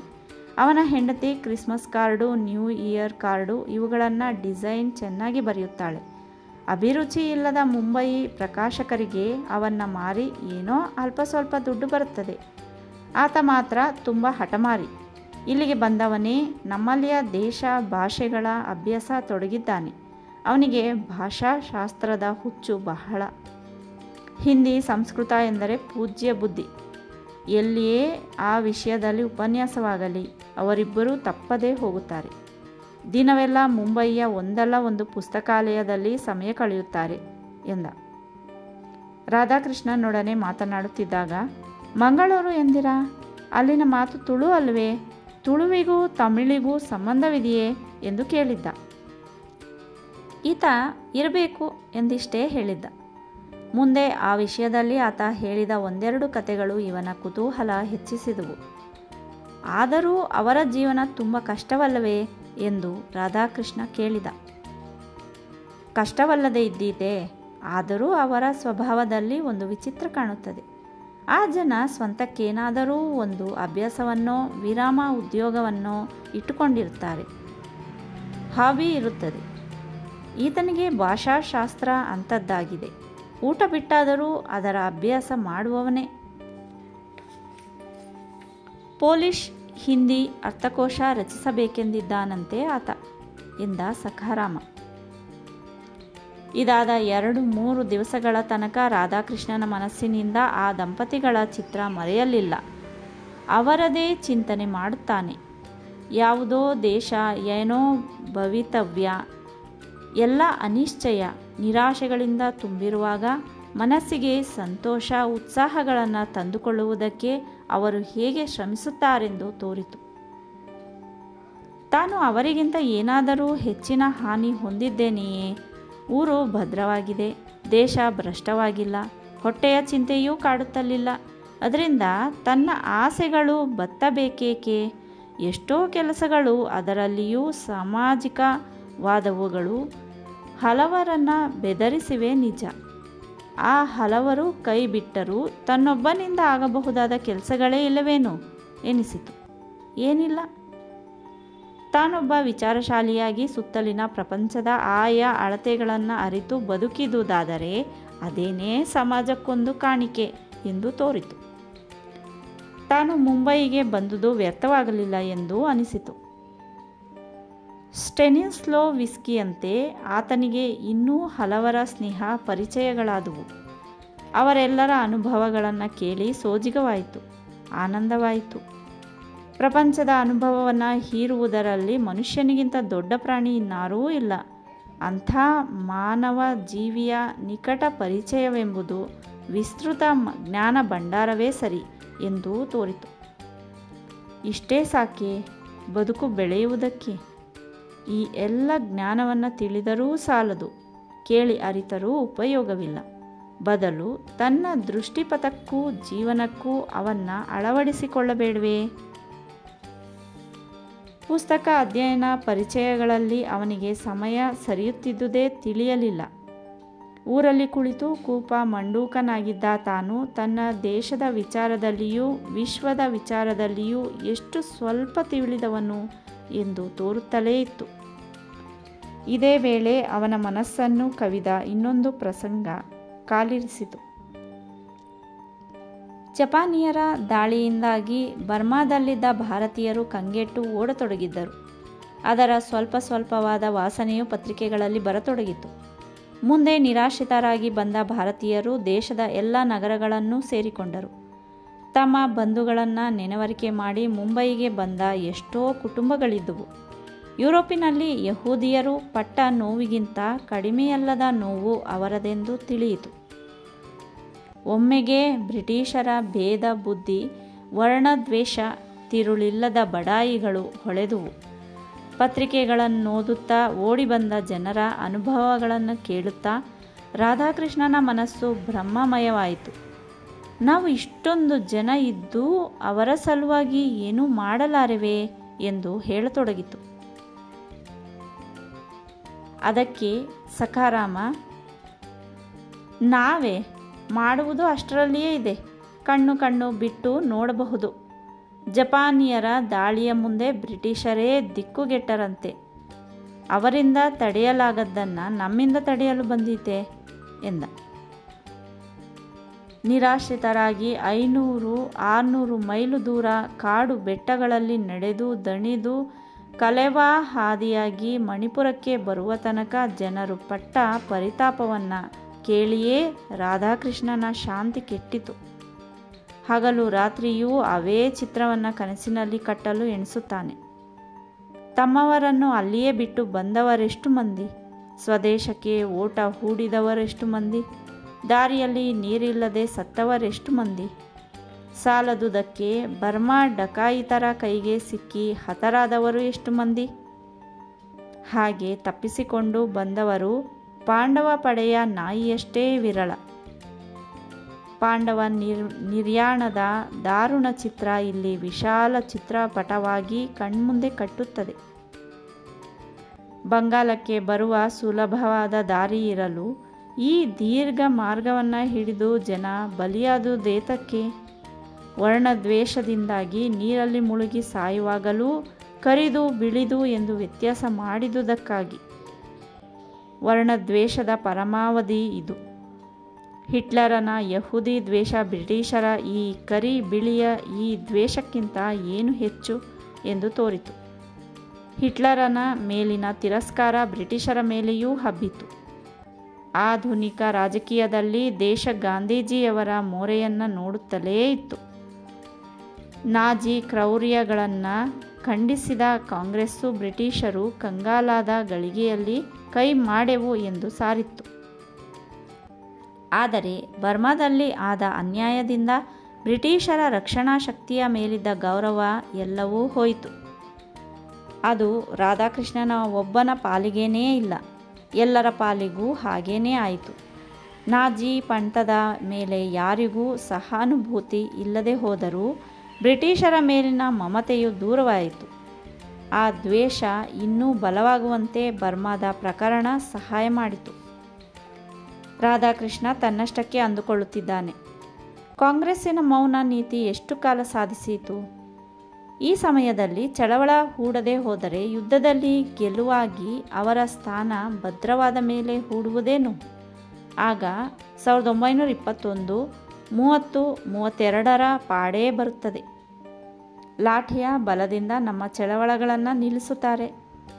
ಏನೋ ಇಂತಹ ವೇಳೆಗೆ ನಮ್ಮ ದೇಶ ಒಂದಾಗಿ ದಂಗೆ ಏಳಬೇಕೆಂದು ತೋರಿತು. ಆದರೆ ಗಾಂಧಿಯವರ ಅಹಿಂಸಾ ಮಾರ್ಗ ಎಲ್ಲಿಯ ತನಕ ನಡೆದಿತು? ಏನು ಪ್ರಯೋಜನ? ವೈರಿಯನ್ನು ಕಾಣದೇನೆ ಗುಂಡು ಸುರಿಸುವ ವಿಮಾನ ಯುಗದಲ್ಲಿ, ಸಿಡಿಗುಂಡುಗಳ ಯುಗದಲ್ಲಿ ಅಹಿಂಸೆಯಿಂದ ವೈರಿಯ ಹೃದಯ ಪರಿವರ್ತನೆಯಾಗುತ್ತದೆಯೇ? ಲಾಠಿಗೆ ತಲೆಯೊಡ್ಡಿದಾಗ ಕೇರಳ ಪೊಲೀಸರ ಹೃದಯ ಪರಿವರ್ತನೆಯಾಗಲಿಲ್ಲ. ಇನ್ನು ಲಂಡನ್ನಿನಲ್ಲಿ ಕುಳಿತಿರುವ ಚರ್ಚಿಲ್ಲನ ಹೃದಯ ಪರಿವರ್ತನೆಯಾಗುವುದುಂಟೆ ಎಂದು ತೋರಿತು. ಪ್ರಯತ್ನಪೂರ್ವಕವಾಗಿ ಬೆಳೆಯಿಸಿಕೊಂಡು ಬಂದ ಅಹಿಂಸಾ ವೃಕ್ಷ ಸಂಪೂರ್ಣವಾಗಿ ಅವನ ಮನಸ್ಸಿನಿಂದ ಕಿತ್ತು ಉರುಳಿ ಹೋಯಿತು. ಆದರೆ ಪ್ರತಿಹಿಂಸಾ ಮಾರ್ಗ ಎಂಥದ್ದು, ಏನು ಎಂದು ಮಾತ್ರ ತೋಚುವಂತಿರಲಿಲ್ಲ. ರಾಧಾಕೃಷ್ಣನ ಮನಸ್ಸೊಂದರಲ್ಲಿಯೇ ಈ ವಿಪ್ಲವವಾದುದಲ್ಲ, ಭರತ ಖಂಡದಲ್ಲೆಲ್ಲ ಈ ಕೋಲಾಹಲ ಉಂಟಾಯಿತು. ಬರ್ಮಾ ದೇಶದಲ್ಲಿ ಉಂಟಾದ ನೋವು ಎಲ್ಲ ಮುಖಂಡರನ್ನೂ ನೋಯಿಸಿತು. ದೇಶದಲ್ಲಿ ಸ್ವಾತಂತ್ರ್ಯ ಬಯಕೆಯ ಕಾವು ಇನ್ನೊಮ್ಮೆ ಮೈದೋರಿತು. ತಮ್ಮ ನಾಡನ್ನು ಸ್ವಾರ್ಥದ ರಣಕೋಲಾಹಲಕ್ಕೆ ಎಳೆದುದು ಬೇರೆ, ತಮ್ಮ ಜನರನ್ನು ಆಪತ್ತಿನಲ್ಲಿ ಮರೆತು ತುಚ್ಛೀಕರಿಸಿದುದು ಬೇರೆ. ವ್ಯಕ್ತಿ ಸ್ವಾತಂತ್ರ್ಯವನ್ನು ಸಂಪೂರ್ಣ ನಷ್ಟಗೊಳಿಸುವ ಆರ್ಡಿನೆನ್ಸ್ಗಳ ರಾಜ್ಯಭಾರ ಬೇರೆ. ಯಾವುದನ್ನೂ ಸಹಿಸಲು ಅಸಾಧ್ಯವಾಗಿತ್ತು. ದೇಶ ತಿರುಗಿ 10 ವರ್ಷಗಳ ಬಳಿಕ ಮಹಾತ್ಮಾಜಿಯವರ ಮುಖವನ್ನೇ ನೋಡುವಂತಾಯಿತು. ಇದ್ದ ಸ್ಥಿತಿಯಲ್ಲಾದರೂ ನಾಡು ಉಳಿದೀತೆಂಬ ಭರವಸೆ ಇರಲಿಲ್ಲ. ಒಂದು ಕಡೆಯಲ್ಲಿ ಜರ್ಮನ್ ಬಾಂಬುಗಳ ಭೀತಿ, ಮುಂಬಯಿಯಲ್ಲಿ ಜಪಾನಿಯರ ದಾಳಿಯಾಗುವುದೆಂಬ ಭೀತಿ ಪೂರ್ವ ತೀರದಲ್ಲಿ. ಆಗ ಜನತೆಯ ಭವಿಷ್ಯವನ್ನು ತಮ್ಮ ಕೈಯಲ್ಲಿ ಹಿಡಿಯದೇ ಹೋದರೆ ಇನ್ನಾರು ನಡೆಸುವರು ಎಂಬ ಯೋಚನೆಯಿಂದ ಮುಂಬಯಿ ನಗರದಲ್ಲೇ ಕಾಂಗ್ರೆಸ್ ಸಭೆ ಸೇರಿತು. ಹುಣ್ಣಿನ ಮೇಲೆ ಬರೆ ಇಟ್ಟಂತೆ ಕ್ರಿಪ್ಸ್ ಮಹಾಶಯನು ಬಂದು ತನ್ನ ಕೊಡುಗೆಯನ್ನು ಹೇಳಿ ಕೈ ಹಿಂದೆ ಸೆಳೆದು ಹೋಗಿದ್ದ ಗಳಿಗೆ ಅದು. ದೇಶದ ಜನಗಳು AICC ಏನು ನಿರ್ಧಾರ ಮಾಡಿತು ಎಂಬ ನಿರೀಕ್ಷೆಯಲ್ಲಿದ್ದಾರೆ. 3ನೆಯ ಸ್ವಾತಂತ್ರ್ಯ ಯುದ್ಧವನ್ನು ರಾಧಾಕೃಷ್ಣ ಮನಸ್ಸಿನಲ್ಲಿ ಯೋಚಿಸಿಕೊಳ್ಳಲು ಯತ್ನಿಸುತ್ತಿದ್ದಾನೆ. ಸಖಾರಾಮನೊಡನೆ ತರ್ಕಿಸುತ್ತಾನೆ. ವೈಯಕ್ತಿಕವಾಗಿ ಮಾಡಿದ ದುಡಿತದ ಫಲವನ್ನು ಆತ ಈಗಾಗಲೇ ಸಾಕಷ್ಟು ನೋಡಿದ್ದಾನೆ. ಇನ್ನೊಮ್ಮೆ ಜನತೆಯೊಂದಿಗೆ ಸೇರಿ ತಾನು ಈ ಯುದ್ಧದಲ್ಲಿ ಧುಮುಕಬೇಕೆಂದು ಅವನಿಗೆ ಮನಸ್ಸಾಗುತ್ತದೆ. ಈ ಸ್ವಾತಂತ್ರ್ಯದ ಪ್ರಶ್ನೆಯೇ ದೊಡ್ಡದು, ಉಳಿದುವೆಲ್ಲ ಸಣ್ಣವು ಎಂಬ ವಿಚಾರಗಳು ಬಂದು ತುಂಬುತ್ತವೆ. ಸಖಾರಾಮ ಪತ್ರಿಕೋದ್ಯೋಗಿಯಷ್ಟೇ, ಸಾಕಷ್ಟು ಹೆಸರನ್ನು ಗಳಿಸಿದ್ದಾನೆ. ಅದರಿಂದ ಅನೇಕ ಮುಖಂಡರ ಪರಿಚಯವಾಗಿದೆ. ರಾಜಕೀಯ ಸಭೆಗಳಿಗೆ ಸುಲಭ ಪ್ರವೇಶವಿದೆ. ರಾಜಕೀಯ ವಾತಾವರಣದ ದಿನದ ಬೆಳವಣಿಗೆಯನ್ನು ಅವನಿಂದ ತಿಳಿದುಕೊಳ್ಳುವುದು ಸುಲಭವಾಗಿದೆ. AICC ಸಭೆ ಸೇರುವ 2-3 ದಿನಗಳಿಂದ ಸಖಾರಾಮನಿಗೆ ಮನೆಗೆ ಬರುವ ಬಿಡುವಿರಲಿಲ್ಲ. ಸುದ್ದಿ ವರದಿಗಳಿಗಾಗಿ ಅವಿಶ್ರಾಂತವಾಗಿ ಅಲೆದಾಡುತ್ತಿದ್ದ. ಒಂದು ದಿನ ಬೆಳಗು ಮುಂಜಾನೆ ಆತ ಮನೆಗೆ ಬಂದು ಕದವನ್ನು ತಟ್ಟಿದ. ಮನೆಯೊಳಕ್ಕೆ ಬಂದವನೇ ಮಲಗಿದ. ರಾಧಾಕೃಷ್ಣನನ್ನು ಎಚ್ಚರಿಸಿ ಮಾತನಾಡಿಸಿದ. ರಾಧಾಕೃಷ್ಣ, ನಾವು ಎಣಿಸಿದ್ದಕ್ಕಿಂತ ಮುತ್ಸದ್ದಿತನದಲ್ಲಿ ಸರ್ಕಾರ ನಿಪುಣನೆಂದು ಕಾಣುತ್ತದೆ. ನಿನ್ನೆ ರಾತ್ರಿ AICC ಸಭೆಯಾಗುವ ತೋಟದಲ್ಲೇ ಪತ್ರಿಕೋದ್ಯೋಗಿಗಳೆಲ್ಲ ಕಾದು ಕುಳಿತಿದ್ರು. ಸಭೆ ನಡೆಯಿತೋ ಇಲ್ಲವೋ, ಏನು ಚರ್ಚೆಗಳಾದವೋ ಒಂದನ್ನು ತಿಳಿಯುವುದಕ್ಕೆ ಅವಕಾಶವಾಗಲಿಲ್ಲ. ಜವಾಹರ್ಲಾಲ್ ಗಾಂಧೀಜಿ ಮೊದಲಾದವರನ್ನು ಅಷ್ಟರಲ್ಲಿ ಬಂಧಿಸಿ ದೂರ ಸಾಗಿಸಿಯೂ ಆಯಿತು ಎಂಬ ವಾರ್ತೆಯನ್ನು ಕೊಟ್ಟನು. ನಿಜವೇ? ಹಾಗಿದ್ದರೆ ಮುಂದಿನ ದಾರಿ? ನಡೆಯಿಸುವವರಿಲ್ಲದಾಗ ಮುಂದಿನ ದಾರಿ ಅಸ್ಪಷ್ಟ. ಮೊದಲೇ ರೋಷಗೊಂಡ ಜನತೆ ಯಾವ ಹಾದಿ ತುಳಿಯುತ್ತಾರೆಂದು ಹೇಳಲಿ? ಅಹಿಂಸೆಯ ಮಾರ್ಗದಿಂದ ದೂರಾದಂತೆ. ನನ್ನ ಪರಿಚಿತ AICC ಮೆಂಬರರಿಂದ ತುಟುಕು ವರ್ತಮಾನ ಮಾತ್ರ ಸಿಕ್ಕಿತು. ದೇಶದಲ್ಲೆಲ್ಲ ಕ್ರಾಂತಿಕಾರಕ ಚಳವಳ ಹೂಡುವಂತೆ ತೀರ್ಮಾನವಾಗಿದೆಯಂತೆ. ಇಂದು ನಾಳೆಯೊಳಗಾಗಿ ಕಾರ್ಯಕ್ರಮದ ವಿವರಗಳು ತಿಳಿದಾವು. ಗಾಂಧೀಜಿಯವರಾಗಲಿ ಉಳಿದ ಮುಖಂಡರಾಗಲಿ ಬಂಧನವನ್ನು ನಿರೀಕ್ಷಿಸಿಯೇ ಇದ್ದರು. ಅಲ್ಲಿಂದ ಸಕಾರಾಮ ಚಹಾ ಮಾಡಿಸಿ ಕುಡಿದು ಹಾಸಿಗೆ ಬಿಡಿಸಿ ಮಲಗಿಕೊಂಡ. ರಾಧಾಕೃಷ್ಣ ಬೆಳಗಿನ ದಿನಪತ್ರಿಕೆಗಳಿಗಾಗಿ ಕಾದು ಕುಳಿತ. ಪತ್ರಿಕೆಗಳಲ್ಲಿ ಬಂಧನಕ್ಕಿಂತ ಹೆಚ್ಚಿನ ಸುದ್ದಿ ಬರುವುದು ಶಕ್ಯವಿರಲಿಲ್ಲ. ಒಂದೆರಡು ದಿವಸಗಳ ಕಾಲ ಮುಂಬಯಿ ನಗರ ತೆರತೆರನ ಸುದ್ದಿಗಳಿಂದ ಕುದಿಯಿತು. ಮೂರನೆಯ ಸ್ವಾತಂತ್ರ್ಯ ಸಂಗ್ರಾಮ ತೊಡಗಿದೆಯಾದರೂ ಅದನ್ನು ಕುರಿತ ಸುದ್ದಿಗಳಿಗೆ, ಪ್ರಕಟಣೆಗಳಿಗೆ ಪ್ರತಿಬಂಧಕ ಆಜ್ಞೆಗಳು ಹೊರಟವು. ಸಾರ್ವಜನಿಕ ಸಭೆ, ಮೆರವಣಿಗೆಗಳು ನಿಷೇಧಿಸಲ್ಪಟ್ಟವು. ಸರ್ಕಾರ ತನ್ನ ಬಿಗಿಯನ್ನು ಬೆಳೆಯಿಸಿ ಜನರೊಡನೆ ತಾನಾಗಿ ಜಗಳ ಕಾಯುತ್ತಿದ್ದಂತೆ ಕಾಣಿಸಿತು. ದೇಶದ ಎಲ್ಲ ಕಡೆಗಳಲ್ಲಿಯೂ ಧಿಕ್ಕಾರದ ಸಭೆ, ಮೆರವಣಿಗೆಗಳಾದವು. ಲಾಠಿ, ಗುಂಡೇಟಿನ ಪ್ರಕರಣಗಳು ನಡೆದವು. ಸರ್ಕಾರದ ಕ್ರೌರ್ಯಕ್ಕೆ ಸಮತೂಕದಲ್ಲಿ ಜನತೆ ಉದ್ವಿಗ್ನವಾಯಿತು. ಜನರು ಅಹಿಂಸೆಯನ್ನು ಈ ಬಾರಿ ಮರೆತಂತೆ ಕಂಡಿತು. ಮೂರನೆಯ ಸಂಗ್ರಾಮ ವಿಸ್ತಾರವಾಗಿ ವ್ಯಾಪಿಸಿತು. ಈ ಬಾರಿ ಅಹಿಂಸೆಯ ಮಾತೇ ಉಳಿಯಲಿಲ್ಲ. ಹಿಂಸೆಯ ದಾರಿಯನ್ನು ಗಾಂಧೀಜಿಯವರು ಖಂಡಿಸಿದ್ದರಾದರೂ ಗಾಂಧಿಯವರನ್ನು ಬಂಧಿಸಿದ ರೋಷ ಅಹಿಂಸೆಯನ್ನು ಮೊಳಗಿಸಿಬಿಟ್ಟಿತು. ಮಾಡು ಇಲ್ಲವೇ ಮಡಿ ಎಂಬ ಕರಪತ್ರಗಳು ಎಲ್ಲೆಲ್ಲಿಯೂ ಹಾರಾಡಿದುವು. ಮುಖಂಡರ ಹೆಸರಿನಲ್ಲಿ ವಿವಿಧ ರೀತಿಯ ಪ್ರತಿಬಂಧಕ ಚಳವಳಗಳ ರೂಪ, ಕಾರ್ಯಕ್ರಮಗಳನ್ನು ಸೂಚಿಸಿ ಕೈಬರಹ ಮೂಲಕವಾದ ಸೂಚನೆಗಳು ಎಲ್ಲೆಲ್ಲಿಯೂ ಹಂಚಲ್ಪಟ್ಟವು. ಅದರ ಪರಿಣಾಮವೆಂದರೆ ಕೈ ಕಾಳಗ. ರೈಲುಗಳನ್ನು ಉರುಳಿಸುವುದಕ್ಕೆ ಆರಂಭವಾಯಿತು. ಸರ್ಕಾರಿ ಕಚೇರಿಗಳನ್ನು ಸುಡತೊಡಗಿದರು. ಸೇತುವೆಗಳ ನಾಶ, ತಂತಿ ಟಪಾಲುಗಳ ನಾಶ, ಸರ್ಕಾರಿ ಹಣದ ಸುಲಿಗೆ, ಎಲ್ಲ ಬಗೆಯ ಉಗ್ರ ಕಾರ್ಯಕ್ರಮಗಳು ಪ್ರಾರಂಭಗೊಂಡವು. ಇಂಥ ಪರಿಸ್ಥಿತಿಯಲ್ಲಿ ಸುಖವಾಗಿ ತನ್ನ ಮಿತ್ರನ ಮನೆಯಲ್ಲಿ ಕುಳಿತು ಉಂಡು ತಿನ್ನುವುದಕ್ಕೆ ರಾಧಾಕೃಷ್ಣನಿಂದ ಸಾಧ್ಯವೇ? ತನ್ನ ಗೆಳೆಯನೊಡನೆ ಚರ್ಚಿಸಿದರೆ ಆತ, ಹಿಂದು ಮುಂದು ನೋಡದೆ ಈ ಕದನದಲ್ಲಿ ಧುಮುಕಬೇಡ. ಈ ಬಾರಿ ಬ್ರಿಟಿಷರು ತಮ್ಮ ಹಿಡಿತ ಗಟ್ಟಿಯಾಗಲು ಅತ್ಯುಗ್ರ ಹಿಂಸೆಯನ್ನು ತೋರಿಸುವುದು ಖಂಡಿತ. ಈ ಸಮಯದಲ್ಲಿ ಸ್ವಾತಂತ್ರ್ಯ ಯುದ್ಧ ತೊಡಗಿದುದಕ್ಕಾಗಿ ಮಿಕ್ಕ ರಾಷ್ಟ್ರಗಳು ಹಿಂದಿನಿಂದ ಬ್ರಿಟಿಷರ ನೀತಿಯನ್ನು ಖಂಡಿಸಲಾರವು ಎನ್ನುತ್ತಿದ್ದಾನೆ. ಅಂತಹ ವೇಳೆಯಲ್ಲಿ ಈತ ಕೈಕಟ್ಟಿ ಕುಳಿತಿರಲಾರ. ಸುದ್ದಿ ತಿಳಿಸದೆ ಆತ ಮುಂಬಯಿಯನ್ನೇ ಬಿಟ್ಟ. ರೈಲಿನಲ್ಲಿ ಕುಳಿತಾಗ ಅವನಂತೆ ಖಾದಿ ಉಡುಗೆಯನ್ನು ಉಟ್ಟ ಒಬ್ಬ ಮಿತ್ರರ ಪರಿಚಯವಾಯಿತು. ಕರ್ನಾಟಕದ ಧುರೀಣರಾದ ಬನ್ನಟ್ಟಿ ಎಂಬುವರು ಅವರು.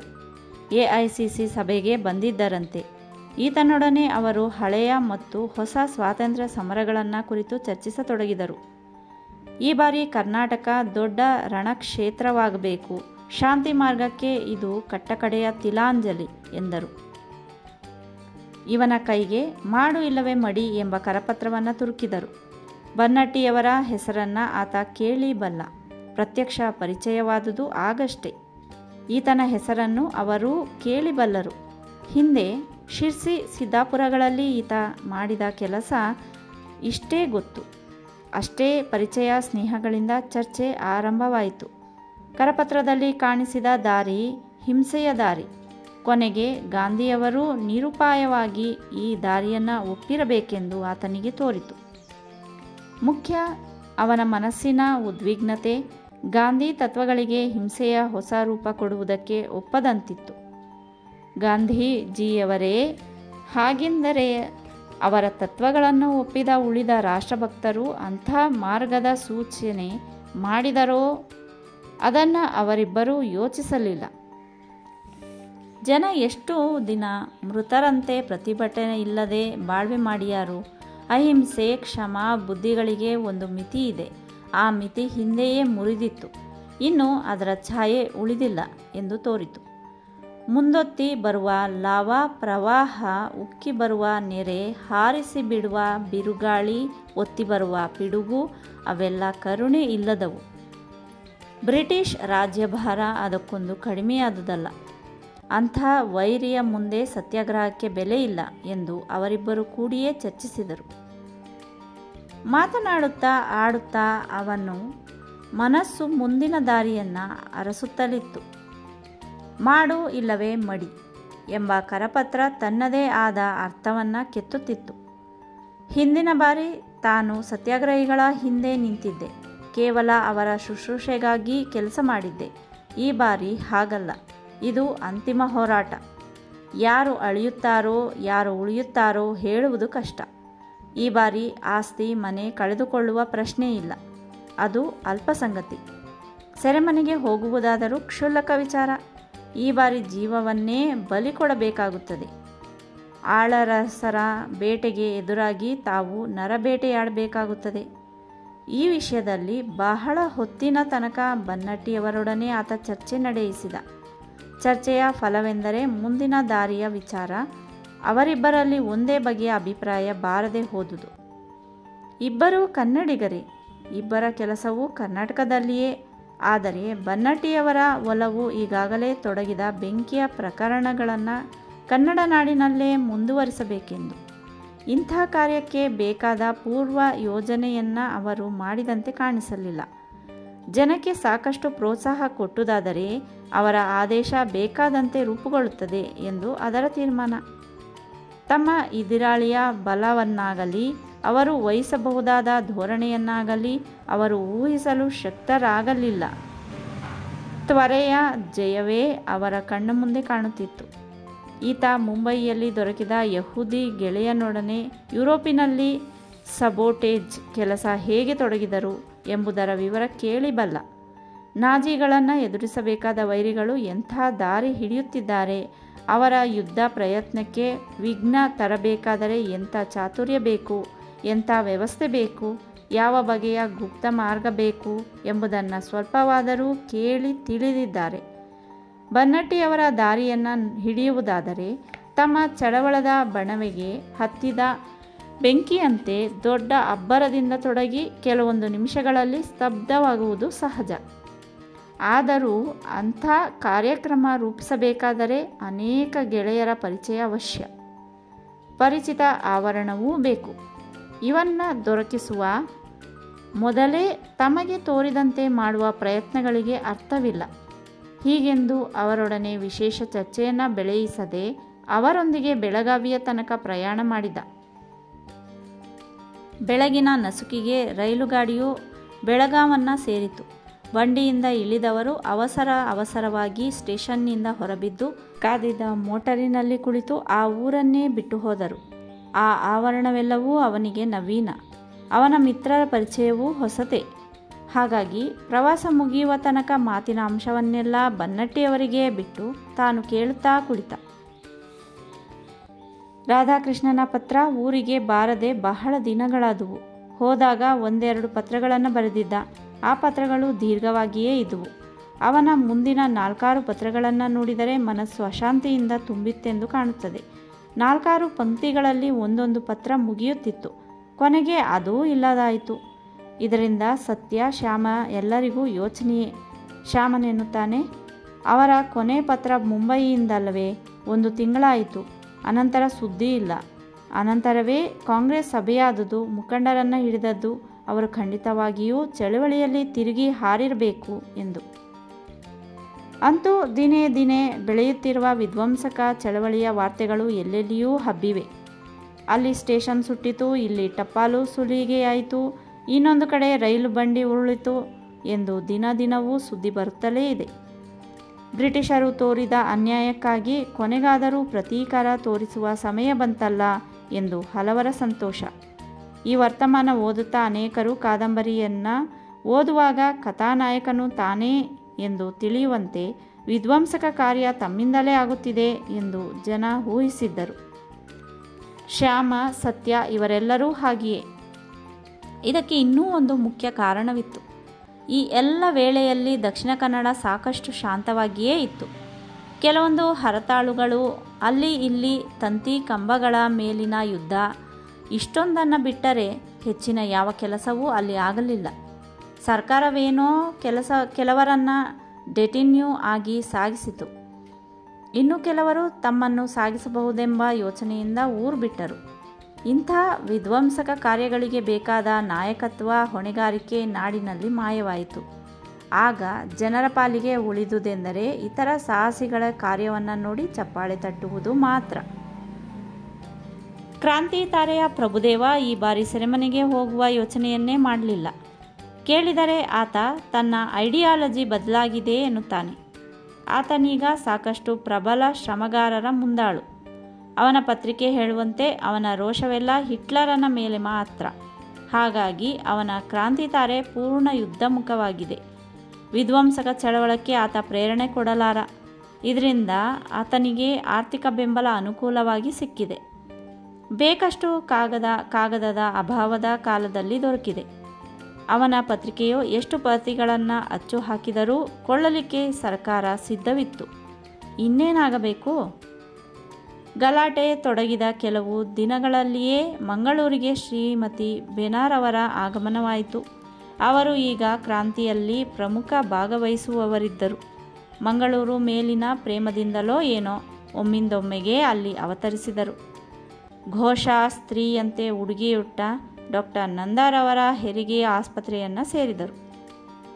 ಕೊನೆಗೆ ನಂದರ ಮನೆಯಲ್ಲಿ 4 ದಿನ ಕಳೆದರು. ಮಂಗಳೂರಿನ ಕಾರ್ಖಾನೆಗಳಲ್ಲಿ ಅನೇಕ ಯುದ್ಧ ಸಾಮಗ್ರಿಗಳ ತಯಾರಿಕೆ ನಡೆದಿದೆ ಎಂದು ಕೇಳಿ ಇಲ್ಲಿ ವಿಧ್ವಂಸಕ ಸಂಚು ಹೊರಡುವುದಕ್ಕೆ ಬಂದಿದ್ದರಂತೆ. ಆದರೆ ಅದಕ್ಕೆ ಡಾಕ್ಟರ್ ನಂದರ ಬೆಂಬಲ ದೊರೆಯಲಿಲ್ಲ. ಅವರೇ ಮಂಗಳೂರಿನಲ್ಲಿ ಯುದ್ಧ ನಿಧಿ ಒಟ್ಟುಗೂಡಿಸುವ ಪ್ರಯತ್ನಕ್ಕೆ ಬೆಂಬಲ ಕೊಟ್ಟಿದ್ದಾರೆಂದು ತಿಳಿಯಿತು. ಹಾಗಾಗಿ ಆಕೆ ಪ್ರಭುದೇವನಲ್ಲಿಗೆ ಹೋಗಬೇಕಾಯಿತು. ನಂದರಿಗೆ ತಿಳಿಸದೇನೆ ಊರು ಬಿಟ್ಟಂತೆ ಚೀಟಿ ಬರೆದು ಇರಿಸಿ ಪ್ರಭುದೇವನಲ್ಲಿಗೆ ಹೋದಳು. ಪ್ರಭುದೇವ್ ಡಾಕ್ಟರ್ ನಂದರ ಈ ವಿಷಯದಲ್ಲಿ ಉತ್ಸಾಹ ತೋರಿಸದಿದ್ದುದನ್ನು ಕಂಡು ನನಗೆ ಆಶ್ಚರ್ಯವಾಗುತ್ತಿದೆ. ನಿಮ್ಮಂತಹ ತರುಣರು ಈ ಕೆಲಸ ಮಾಡಬೇಕು. ಹಣದ ಯೋಚನೆ ಬೇಕಾಗಿಲ್ಲ. ನಾವೀಗ ಗುಪ್ತ ಕ್ರಾಂತಿಕಾರಕ ಸಂಘ ರಚಿಸಿದ್ದೇವೆ. ಅನೇಕ ಶ್ರೀಮಂತರು ಹಣ ಸುರಿಯಲು ತಯಾರಾಗಿದ್ದಾರೆ. ನಿಮ್ಮೂರಿನ ಕೆಲಸ ನಿಮ್ಮ ಮೂಲಕ ಆಗಬೇಕು ಎಂದಳು. ಅವುಗಳ ವೆಚ್ಚಕ್ಕಾಗಿ ಅವನ ಕೈಯಲ್ಲಿ 15,000 ರೂಪಾಯಿಗಳನ್ನು ನಗದಾಗಿ ಕೊಟ್ಟಳು. ಕಾರ್ಯದ ಬಗೆ ಇಂತಿಂಥದೆಂದು ತಿಳಿಸಿ ಹೇಳಿದಳು. ತನ್ನ ಗುಪ್ತ ವಿಳಾಸವನ್ನೂ ತಿಳಿಸಿದಳು. ಅಲ್ಲಿಂದ ಒಂದು ದಿನ ಕಣ್ಮರೆಯಾದಳು. ಪ್ರಭುದೇವನಿಗೆ ಕ್ರಾಂತಿಯ ಉತ್ಸಾಹ ಇದ್ದಿಲ್ಲವಾದರೂ ನಂದರ ಮೇಲಿನ ಸೇಡು ಸಾಕಷ್ಟು ಇತ್ತು. ಅವರನ್ನು ತೊಡಕಿನಲ್ಲಿ ಸಿಲುಕಿಸಬೇಕೆಂಬ ಹಠವೇನೋ ಬಲವಾಗಿತ್ತು. ಈ ಕೆಲಸ ಈಗ ಸುಲಭವಾಗಿ ಸಾಧಿಸಿತು. ಈ ಕಾಲದಲ್ಲಿ ಬೆನ್ರವರು ಪೊಲೀಸರ ಬೇಕಾದ ಆಸಾಮಿಗಳ ಪಟ್ಟಿಯಲ್ಲಿ ಸೇರಿದ್ದರು. ಅವರನ್ನು ಹಿಡಿದುಕೊಟ್ಟವರಿಗೆ 5,000 ರೂಪಾಯಿಗಳ ಬಹುಮಾನ ಇದೆ ಎಂದು ಸಾರಲಾಗಿತ್ತು. ಇದೇ ಸಂದರ್ಭ ಉಪಯೋಗಿಸುವೆನೆಂದು ಪ್ರಭುದೇವ ನಂದರ ಮನೆಯಲ್ಲಿ ಬೆನ್ರವರು ಇದ್ದಾರೆಂಬ ವಾರ್ತೆ ಹರಡಿದ. ಮಿತ್ರರೇ, ನೀವು ನಮ್ಮ ಗುಪ್ತ ಕಾರ್ಯಕ್ಕೆ ಕೊಟ್ಟ 500 ರೂಪಾಯಿಗಳನ್ನು ಕೃತಜ್ಞತೆಯಿಂದ ಸ್ವೀಕರಿಸಿದ್ದೇವೆ ಎಂಬ ಒಂದು ಪತ್ರವನ್ನು ಅವರ ಹೆಸರಿಗೆ ಬರುವಂತೆ ಮಾಡಿದ. ಈ ಎಲ್ಲ ಸುದ್ದಿಗಳು ಪೊಲೀಸರಿಗೆ ದೊರೆಯುವಂತೆ ಮಾಡಿದ. ಇವುಗಳ ಫಲವೆಂದರೆ ಡಾಕ್ಟರ್ ನಂದರ ಮನೆ ಯಾವತ್ತೂ ಸಂಸ್ಥೆಗಳನ್ನು ಪೊಲೀಸರು ಬಂದು ಹುಡುಕಿ ಜಪ್ತಿ ಮಾಡಿ ಹೋದರು. ಹಿಂದೆ ಕಾಂಗ್ರೆಸ್ಸಿನಲ್ಲಿ ಇದ್ದವರಾದುದರಿಂದ ಡಾಕ್ಟರ್ ನಂದರನ್ನು ಎಂದೂ ಸೆರೆಗೊಯ್ದರು. ಅದಕ್ಕೆ ಸಮನಾಗಿ ಅನೇಕ ಉತ್ಸಾಹಿ ತರುಣರು ಅವರಲ್ಲಿಗೆ ಹೋಗಿ ಉಪದೇಶ ಕೇಳತೊಡಗಿದರು. ನಂದರಿಗೆ ಒಳಗಿನ ಭೀತಿ ಸಾಕಷ್ಟು ಇತ್ತು. ಜೈಲನ್ನು ಮೆಚ್ಚುವ ಜೀವ ಅವರದ್ದು ಅಲ್ಲವೇ ಅಲ್ಲ. ವಿಧ್ವಂಸಕ ಚಳವಳದ ದಾರಿ ಅವರಿಗೆ ಸಾಧ್ಯವೂ ಇದ್ದಿಲ್ಲ. ಇತ್ತ ಕೀರ್ತಿಯ ಬಾಯಾರಿಕೆಯೂ ತೃಪ್ತಿಯಾಗಬೇಕು. ಆದುದರಿಂದ ಉಪಾಯವಾಗಿ ತಮ್ಮ ಸಂಸ್ಥೆಗಳ ಯಜಮಾನಿಕೆಯನ್ನು ತಮ್ಮ ಗೆಳೆಯರೊಬ್ಬರಿಗೆ ಒಪ್ಪಿಸಿ ವಿಧ್ವಂಸಕ ಚಳವಳಿಯಲ್ಲಿ ಇಳಿದಿದ್ದೇನೆ ಎಂಬ ವಾರ್ತೆ ಹಬ್ಬಿಸಿ ಮಂಗಳೂರಿನಿಂದ ಅಂತರ್ಧಾನರಾದರು. ಅಲ್ಲಿಂದ ಅವರು ಮುಂಬಯಿ ನಗರವನ್ನು ಸೇರಿ ತಮ್ಮ ಅನೇಕ ಗೆಳೆಯರಲ್ಲಿ ಅಜ್ಞಾತವಾಸ ಮಾಡಿ ಅನ್ನಧ್ವಂಸಕ ಚಳವಳಿಯಲ್ಲಿ ಲೀನರಾದರು. ಮುಂಬಯಿಯ ಸಂಟಾ ಬಜಾರು ಅವರನ್ನು ಆಕರ್ಷಿಸಿತು. ಇದರಿಂದ ತಮ್ಮ ಅಜ್ಞಾತದ ಕಾಲವನ್ನು ಲಾಭದಾಯಕವಾಗಿಯೇ ಕಳೆಯತೊಡಗಿದರು. ಪ್ರಭುದೇವ ಬೆನ್ರವರು ಕೊಟ್ಟ ಹಣವನ್ನು ತನ್ನ ಬ್ಯಾಂಕಿನಲ್ಲಿ ಭದ್ರವಾಗಿರಿಸಿಕೊಂಡ. ಅವನ ಕಳ್ಳ ಸೋಡ್ತಿಯ ವರಮಾನ ಕಡಿಮೆಯಾಗಿತ್ತು. ಯಾವ ಅನುಮಾನಕ್ಕೂ ಎಡೆಕೊಡದೆ ಸಾಗಿಸಿಕೊಂಡು ಹೋಗುವ ಜೀವನ ಅವನದಾಗಿತ್ತು.